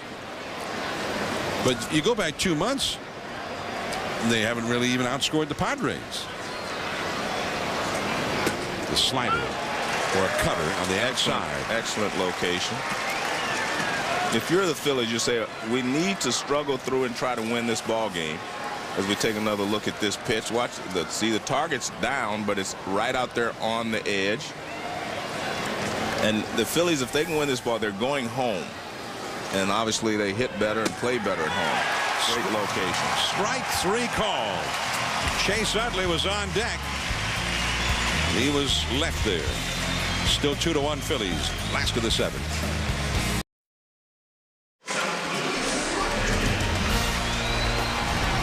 ESPN Sunday Night Baseball, presented by Taco Bell. From Petco Park, San Diego, as we get close to sunset in Southern California. The park in the park, and the statue of Tony Gwynn out there, the Padres Hall of Famer and part of our Lowe's home team advantage. Tony Gwynn, who hit .338 in his brilliant career, more than 3,000 hits, 6 times a National League batting champion. For 19 consecutive seasons, hit over 300 and played 20-plus seasons, all with the Padres. One of very few players to play that long and for just one team. Tony Gwynn. And I think the Padres always felt that they had the advantage when Tony Gwynn was in that lineup. Helped him get to the World Series for the first time in 1984. Luis Rodriguez leads off. The Padres down by a run. He ran up as if to bunt, takes a strike from Cole Hamels. Well, Tony Gwynn was truly a great hitter. I mean, 6 National League batting championships. Man. Not a home run hitter. No. Not a big RBI guy. In the left center field, that's just the wrong place to hit it in this park. And an easy play for Victorino, 1 down. You know, we saw the statue of Tony Gwynn out there. I think they captured him perfectly. We're going to show you his swing, and it's going to end up exactly like the statue. It's a perfect likeness of him. Not much movement. He stands. I like where he stands in the batter's box toward the front, so his barrel of the bat's always in fair territory when he comes through. But that's that swing on the statue out there in the outfield, or behind the outfield. Look at that right there. Look at that. That is Tony Gwynn. Perfect balance. Luke Carlin is the hitter. That's how you win 6 batting championships. Actually, and I misstated that. You had 6 in a row at one point, but 8 total. Well, it said 6 time on there. Well, so they stole. You left out 2. Yeah, I lost count. Well, I'm going to say, I mean, once it got to 6, that was enough for me. He had 6 or more. That's a base hit for Carlin.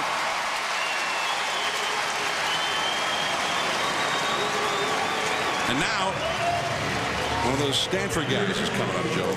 A pinch hitter for Mike Adams is going to be Jody Garrett. And there's manager Charlie Manuel. He was really hoping, he told me before the game, that Hamels would take them deep into this game. He's taken them into the 7th so far with a 1-run lead. And there has not been a single pitch thrown as a warm-up in the Phillies bullpen. So here's Jody Garrett pinch hitting for Adams. A base hit. He raked that ball. And Garrett has resurrected his career with the Phillies this year. He came into this game hitting .293 with 12 home runs and only 290 at bats.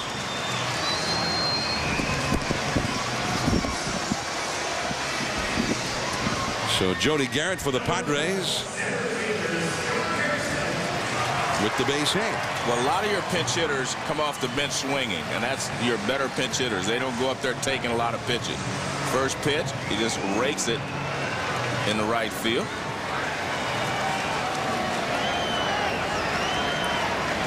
I mean, that's a pure line drive.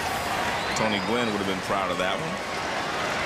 Except Garrett. Tony probably would have wanted it to go up the middle or the left field. Garrett had a career that was a budding career in Cleveland. And then he's kind of lost his position there and then eventually got hurt. And he's just coming back on the scene here. And he's been a real blessing for the Padres. They really didn't have anybody playing well in center field. He's played a very fine center field. Look at that. With the Cleveland Indians, he was as a rookie at 22 homers and 70 RBIs, 75 RBIs. Look, he was going to be around for a long time in Cleveland. Super Joe Charbonneau. Charbonneau back in 1980 had a great rookie season. There is Utley. He gets one over to first. A double play. So Scott Hairston with 2 men on grounds into a pair against Cole Hamels. And Gary and Amanda Hamels, mom and dad, very pleased by that. ESPN Sunday Night Baseball is presented by Taco Bell. Think outside the bun. And in part by Mercury. So many choices, so little time. Check out Mercury Mariner or Milan at your Mercury dealer now. The last place Padres hosting the Philadelphia Phillies, and the Padres going nowhere here in 2008, but trying to upset the Phillies, who need a win tonight. The Mets have won. The Mets have won 6 in a row now. If the Phillies lose tonight, they'll go home 3 games back of the Mets. As you pointed out earlier in the telecast, Joe, which I was amazed by, that you are so up on your statistics these days. The Phillies in the last 2 months have lost 10 games in the standings to the Mets. I don't want to be too up on my statistics now. I don't want to follow them too closely. Here's Wilfredo Ledesma. Especially down the stretch. Ledesma, the left-hander, in to face the lefties, Utley and Howard. Jody Garrett stays in to play center field. Scott Hairston, who hit that inning-ending double play, is out of the game now. That's where Ledesma will be listed in the leadoff spot. 2 balls and no strikes. Ledesma, who's got a great arm, but has always been erratic. Fastball, 2-seamer, 4-seamer. He throws a slider, and he also throws a change. He's walked 34 in 52 in the 3rd innings. He's averaging about a strikeout per inning, which is excellent, but he's averaging about 6 walks for every 9 innings pitched, which is very bad. And he almost hits Utley with that breaking ball. Well, Utley didn't move. He just turned. Almost looked like he was going to take one for the team there. I mean, this is why a lot of guys get hit. They do not, get out of the way. I mean, he just turned away from the pitch. He didn't try to get out of the way.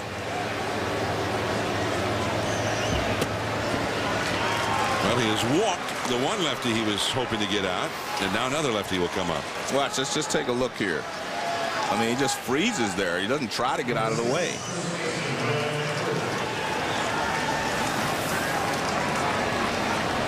Well, for you young kids out there, if you're going to hit, you turn in, try to let it hit. You're in the back or the side. Brian Falkenborg is up in the Padre bullpen. After Howard, the left-handed hitter, you got the right-handed slugger, Burrell, who has a home run tonight. So Ledesma has walked one lefty, and here's another lefty now, Ryan Howard, who leads the league in home runs. Howard is hitting only .185 against left-handed pitching this year. Well, I mentioned earlier, he said he could never get any rhythm this year. You can see there he's caught in between. He was late on the fastball. He would have been early on the curve. That's the worst situation you can be in as a hitter, when you just do not feel like you can gauge the speed of the pitch or the break of the pitch. You saw Ledesma bluff Utley back to first base. Utley has 10 steals. It's only been thrown out one time. At the knees, fastball. Wow. Our gun got him at 97 miles an hour on that one. 0-2. Howard hit .279 in his MVP season against left-handers. The year he hit 58 homers. Then only .225 last year, and it's fallen even further this year.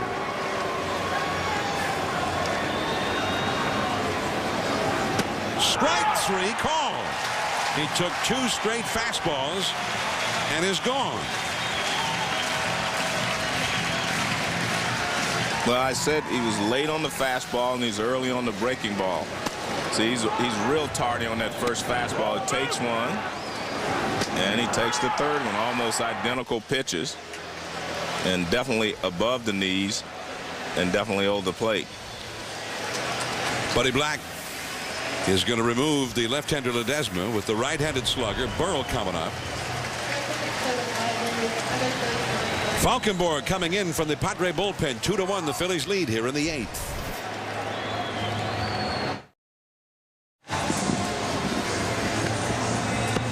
Sunday night baseball from San Diego. 2-1 the Phillies lead the Padres here in the top of the 8th inning.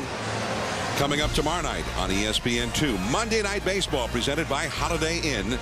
8 o'clock Eastern, 7 Central. Lance Berkman having a big year for the Astros, and they take on the Milwaukee Brewers. The Astros still entertaining visions of getting back into that wild card race. They're 7.5 back of Milwaukee in the wild card division, and these are huge games for Houston. They'll be playing them just like it's the postseason, but they'll have to be good tomorrow. They're up against CC Sabathia.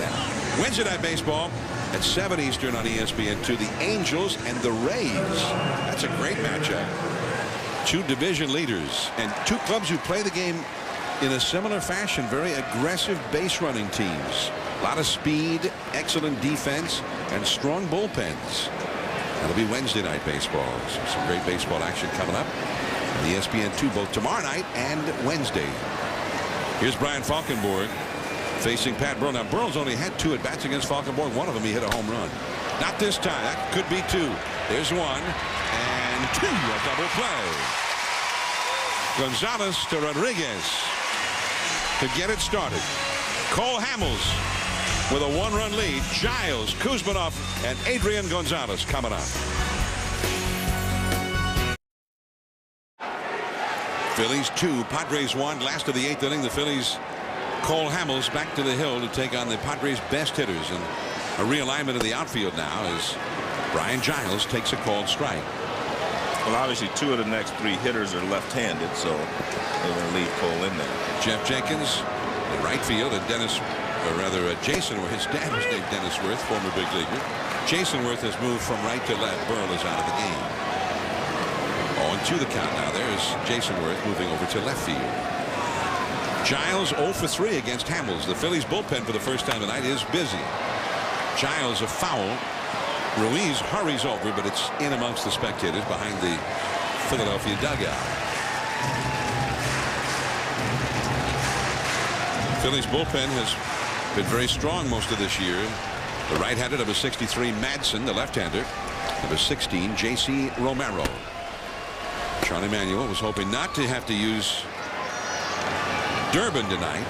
who's been excellent, but struggling a little bit lately, and they're worried maybe he'll overwork in his first year as a reliever. He's never worked as often. 51 games he's been in already this year. 1-2 the count. Very high with a fastball. A lot of times we forget that you say he pitched 51 innings, but how many innings has he pitched? 51 games. 51 games. But how many games has he pitched where he was down in the bullpen and warmed up and didn't get used? That's true. That's the lot of a reliever. Brad Lidge. We found out about that in the All-Star game. Right. Apparently, reportedly got up 6 different times. And after the 6th one got into that game, he threw the high changeup and struck him out. And he was overpowering me with the fastball, and I think Brian Giles was geared up to catch up with the fastball finally. They threw him a great changeup. That's when you feel like you've arrived as a pitcher. You can throw any pitch at any time. 3-2 pitch, even with a 1-run lead, doesn't want to walk the leadoff hitter, and he threw a strike with it. Now Kuzmanov. He's 1 for 3. Scored the Padres' only run. Now, Cole Hamels has not won a game in a long time. He's gone 7 straight starts without a win. And he's hoping to end that tonight. But a lot of the games he's pitched in that time are similar to tonight in that they do not score many runs when he's been out there. As you said at the top of the telecast, Joe, Hamels needs to get going now. He's the ace of the staff. Doesn't mean that he pitched great in all of those 7 games, although he certainly pitched well enough to have won 4 or 5 of those games. A couple of games he got knocked around and lit up pretty good. Here's the I'm kind of clubhouse talk there. He got lit up pretty good a couple times. 0-2 the count. Kuzmanov, who's got 18 home runs, and he launched one out to that 401 marker in left center back in the 4th inning. And then the Padres' #1 slugger, one of the best in the league, Adrian Gonzalez, is on deck. 0-2 the count. And that changeup. There is Utley. Out number 2. You got 2 of the big hitters. Now Gonzalez, the possible tying run coming up. Here's Scott Reese in the studio with the Sports Center right now. All right, John, the Mets blanked the Pirates 4-0 today. Johan Santana with a 3-hit shutout. So New York 2.5 up on the Phils, 4.5 up on Florida as we speak. And the Astros beat Arizona 3-0. Roy Oswalt out-dueling Randy Johnson. Dodgers beat the Brewers. Therefore, we have a tie atop the National League West. Sports Center after the game. Stay current with ESPN News. John. Ty Wigginton hit a 3-run homer in the first inning of that game against the big unit, the only runs of the game. Now here is Adrian Gonzalez. We mentioned 19 of his home runs this year have put the Padres ahead. That's more than any other home run hitter in the majors. I was here a couple of weeks ago, Joe, and he did it against San Francisco. Right around this time of the game, he hit one against a left-hander to the opposite field to tie a ball game. He's extremely dangerous, and tonight against Hamels, 2 hits, and he was hit by a pitch. Hamels has not gotten him out. Well, what you have to do if you're Hamels, you go back to the scouting report. You have a good scouting report on most hitters, and you should know exactly which zone you want to stay out of. And it looked like they wanted to crowd him and then go way away. But you have to make sure you stay out of his zone. They're going to see way away out there. Nice pitch. Good fastball at 93 miles an hour. And that was after challenging him inside with a good fastball. So stay off the plate in and a little bit off the plate out, and you should be okay. I think that's what Hamels is thinking. 1-2 to the dangerous Adrian Gonzalez. 28 homers, 89 RBIs. And a foul out of play into the upper deck. Padres bullpen busy. Trevor Hoffman, the great closer, more saves than anybody in history, is warming up, and perhaps warming up in case they score a run or 2 here. J.C. Romero, the left-hander. Ryan Madson, the right-hander, in the Phillies bullpen. Curveball. And the wide open space is out there, and caught by Victorino. Hit it out off the end of the bat. 8 strong from Cole Hamels. On to the ninth. 2-1 Phillies. From San Diego, 34,756, the official paid crowd at Petco Park. Phillies and Padres in a tight one, 2-1 Phillies. 9th inning. Shane Victorino, Greg Dobbs, and Carlos Ruiz up against Brian Falkenborg. And Cole Hamels, 7 straight starts without a win. There's a bunt, but back to Falkenborg, and that is out number 1. And before the game, we were able to talk to Hamels and asked him if there was any frustration associated with the long winless streak for him.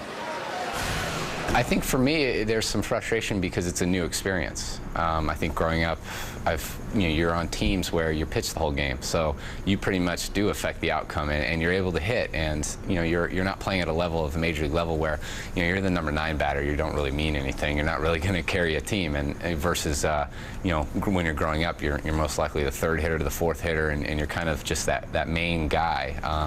But it's been a learning experience just to kind of accept the hard times.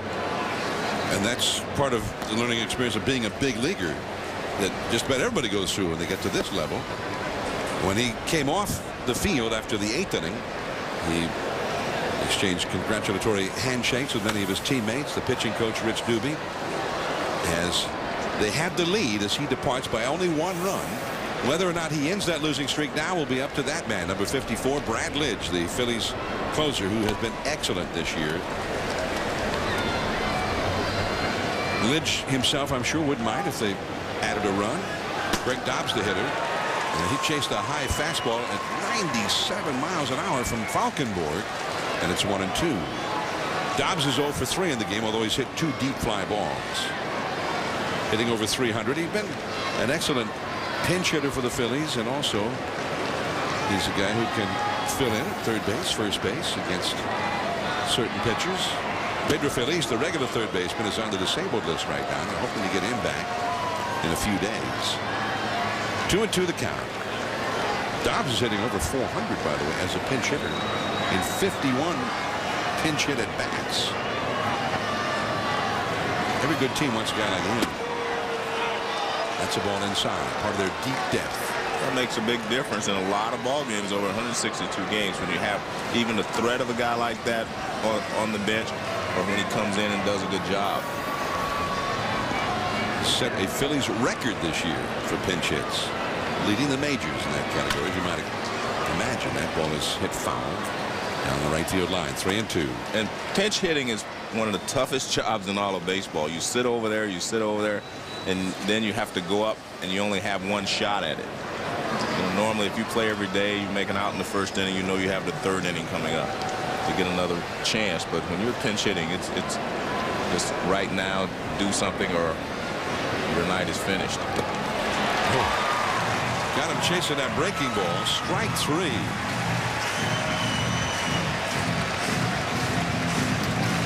Little League World Series action on ESPN and ESPN2 tomorrow with 2 pool play round games. First at noon Eastern on ESPN2. Mill Creek, Washington takes on Hagerstown, Maryland. Then at 1 Eastern over on ESPN, it's Guam and Mexico. The Little League World Series presented by Kellogg's Frosted Flakes Gold on ESPN and ESPN2 on Monday.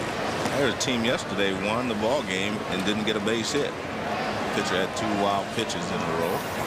Yeah, they got no hit and they won. No hit and won the ball game. That's like the Dodgers did that. 3-2. The Dodgers no hit the Angels this year, or they got no hit by the Angels, and they beat the Angels 1-0. Well, this was definitely interesting. I find myself drawn to the Little League World Series. I like to watch the enthusiasm of the kids and the players. Kind of reminds me of why we all played the game, because you just love playing, and the kids, you can see it in their eyes. That was one of my, I had a great time. I did the Little League World Series one year, and it was just great. So you like the sort of the purity. Yeah. Oh yeah. Playing baseball for the joy of it, and just the fun of it. The only bad thing for me was someone had to lose. I mean, those kids lose after going that far. It was very difficult for them to take. Brad Lidge. Lidge will be trying to save this one for Cole Hamels in the last of the ninth. Headley Edgar Gonzalez and Luis Rodriguez will be due up as Ruiz fouls that one. And Lidge, who got the save here on Friday in that 1-0 win, and unless they mount a 2-out rally right here, he'll be facing the same situation, a 1-run advantage and no more. 2-2 the count. Oh, the big hook. Did he swing? Nope. James Hoy, the first base umpire, made the ruling on the appeal. Phillies still not hitting. Only 2 runs tonight. But it might be enough on this night, just as the 1 run was enough to beat Greg Maddux on Friday. Greg Maddux, 353 wins, Joe. He had that stretch of 14 starts without a win, and I asked Bud Black, his manager, says, how often did he pitch well enough to have won? He says, at least 10 times in that one stretch. I said, if he was pitching for a team with a good bullpen, that was holding his leads, and good offense, where would he be? He said, well, he'd be 12, 13 wins or more. That's according to Bud Black. He has, as it is, only 6 wins this year. But that's part of being with a team that doesn't hit well and is in last place. But they're not in last place because of Greg Maddux. Just 1 career victory behind Roger Clemens. So it's interesting, John, you were talking about Tim Lincecum. I mean, this guy has to be in the discussion for the Cy Young Award on the team that, you know, is losing as many games as the Giants are losing. Although, of course, Brandon Webb is doing a fabulous job also at Arizona. 18-4. I think he's the front runner right now. But and Lincecum's 13-3 for a team that's 19 games below 500. Right. And might have had more wins if they'd scored a few more runs. And the bullpen has lost a couple of his leads. In fact, just recently they lost a couple of his leads. Eric Bruntlett, the pinch hitter for Cole Hamels, officially out of the game now. He threw 96 pitches in his 8 innings, allowing only 1 run, 7 hits. Never walked a Padre. Excellent performance by Cole Hamels. Exactly what the Phillies needed tonight. They needed that strong performance. But as I said in the open, they need him to go on a stretch of winning 4 or 5 in a row, but they have to score some runs to help him. Nice play by Kuzminoff, and he gets Ruiz at second with Edgar Gonzalez covering. Brad Lidge will try and save it for Hamels. Last chance for the Padres, bottom of the 9th. And there is Brad Lidge, 29 saves and 29 save opportunities this year as a Philly, trying to make it 30 for 30. He does not have much margin for error, just a 1-run lead. And he'll be facing Chase Headley, Edgar Gonzalez, and Luis Rodriguez. At least those are the 3 due up. We may see a pinch hitter somewhere in there. Brad Lidge got the save here on Friday, saving a win for Jamie Moyer in that 1-0 victory over Greg Maddux. And he did it impressively. 2 strikeouts, no base runners, only had to throw 11 pitches. Eric Bruntlett stays in at third base. And the slider a little bit low. So Bruntlett rather than Dobbs now at third, and Lidge will be listed where Dobbs had been, the number 7 spot in the order. Fastball a strike at 94 miles an hour on the outside. Headley has knocked in the Padres' only run. As their young switch hitting prospect up from the minor leagues, he's got some power.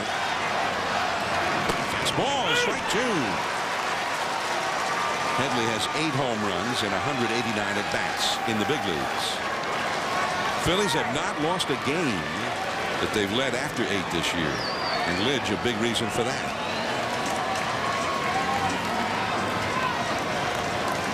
The slider slap foul. Lidge missed a week, Joe, and his arm was a little weary, and there was a lot of talk about all the times he had to warm up in the All-Star games, being uncomfortable for that. Although Lidge himself was not saying that was the case. He thought he had more of a little mechanical problem in his motion. And That slider biting hard into the dirt. 2 balls, 2 strikes. Another thing, though, in late July, well after the All-Star game, he had a stretch of games where he was used 5 times in 6 days. And from late July into early August, a stretch where Charlie Manuel used him 7 times in 10 days. That's a heavy toll. Yeah, for a guy that only usually pitches 1 inning, that's a heavy toll. Strike 3 call in the inside corner. That was an excellent job of pitching there. The other 2 fastballs were on the outside corner, and he ties him up on the inside corner with the last one. Breaking ball was called a ball. Fastball is called a strike. Another fastball out there. Strike 2, a foul ball on the breaking ball. And now he sets him up. Breaking ball, now fastball in.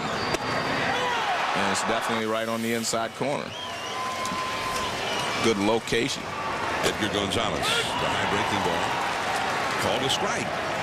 It's a big strike zone all of a sudden, isn't it? A couple of those fastballs outside actually were outside, according to K-Zone. Luis Rodriguez on deck. Edgar Gonzalez 0 for 3. Well, so far he's had trouble controlling his slider. The only thing he's thrown a strike with has been a fastball. He's been missing with the slider. A ball and a strike to Edgar Gonzalez.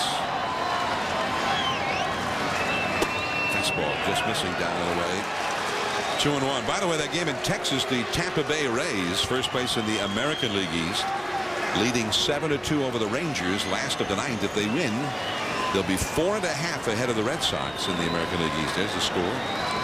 There's the slider. That was a good one. Unhittable. 2-2. What he does, John, is he's behind an account. He gets you looking for the fastball. Then he throws you the slider. And in a lot of cases, you're going to swing at it anyway because you're looking fastball and you think it's a fastball.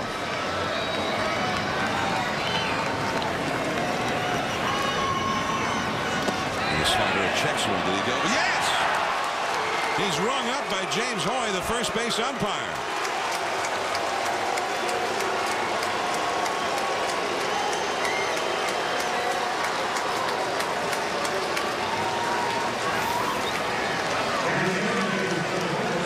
This is what the first base umpire sees. You can see the barrel of the bat definitely went, and you see Hoyer call him out. The barrel of the bat did go forward. Shock at first, and then disappointment on the face of Edgar Gonzalez. And now Brian Myro is going to be the pinch hitter for Luis Rodriguez. Myro, with 2 hits and 18 at-bats, almost all of his at-bats have come as a pinch hitter. He's 2 for 14 as a pinch hitter. He does have a home run. Last chance for the Padres, the rubber match of this series. The Phillies trying to win another tight one. Slider off the outside. They won 1-0 on Friday. The Padres have lost 3 times this year by a 1-0 score. Now they have a 2-1 lead here. The home run by Burrell is the difference in the game so far. The slider for the swinging strike. Lidge averaging just under 12 strikeouts per 9 innings. That's the 4th best strikeout ratio among all National League relievers. 2 strikeouts in this inning, 67 for the year in 51 innings. And the slide piece a little bit low. 2-1. Interesting. I like what Reeves, the catcher, did on the second pitch in this at bat. He moved inside and still had him throw the slider inside, and he was able to control it. In case the guy was peeking. Yeah, and he was able to control it.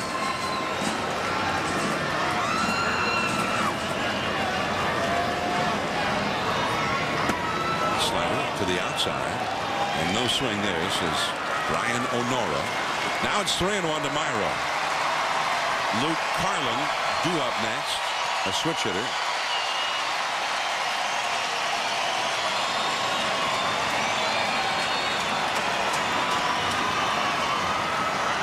Three and 1 the count. And he walks him. The possible tying run is aboard. In a very real way, Joe, this game needed saving. in the 8th inning. That's when the Padres' best hitters came up: Brian Giles, Kevin Kuzminoff, and Adrian Gonzalez. And it was Cole Hamels who ran that gauntlet, and he did it beautifully, retiring those 3 tough hitters in succession. Sean Kazmar is the pinch runner at first base, representing the possible tying run. This is where that lack of speed really haunts the Padres. This is just probably like to have somebody who could steal a base. So Luke Carlin is the hitter. A swing and a miss at a just ugly slider. Ugly if you're a hitter. I think you have to look for a pitch with Lidge. You look for a fastball and try to do something with it, or you look for the slider. I don't think you try to hit what you see after he releases the ball. Trevor Hoffman getting ready in case there's a 10th inning. 2-1, the Phillies lead in the 9th with 2 down. Fastball. Strike 2. I like that pitch selection, Joe. Right. Well, what he's doing is pitching backwards in a way. He's thrown a lot of sliders when he's behind the count, even though he's missing with them early, and he's throwing fastballs when he's ahead in the count. The walk to Myro, the first walk in this game by a Phillies pitcher. Well, this has to be a slider, although he's setting up away. Well, fastball away. Fastball away, strikeout, and the game is over. Brad Lidge strikes out the side in the 9th inning for his 30th save in 30 opportunities, and the winless streak is over for Cole Hamels. The Phillies win it 2-1. And Brad Lidge has been a fabulous pickup for the Phillies this year. Let's take a look at the last sequence of pitches. You can see breaking ball, gets ahead, and then he comes with a fastball almost in the middle of the plate. Fastball away. Great pitch, that last pitch, because it wasn't on the plate. He got the hitter to chase it. So the Phillies remain 2 games back of the Mets in the National League East, and our Chevrolet player of the game is Cole Hamels. Chevrolet proud to recognize today's best and tomorrow's future, supporting youth baseball nationwide. Cole Hamels, the Chevrolet player of the game. 8 innings, 1 run allowed, no walks. The Phillies are going home now. 2 games back of the Mets in the East, and they'll be taking on the last place Nationals in Philadelphia next. SportsCenter comes up right after the game. Stay tuned for that. John Miller for Joe Morgan and our colleague Peter Gammons, who will be back with us next Sunday from Philadelphia. We'll see you then. Now from San Diego, good night.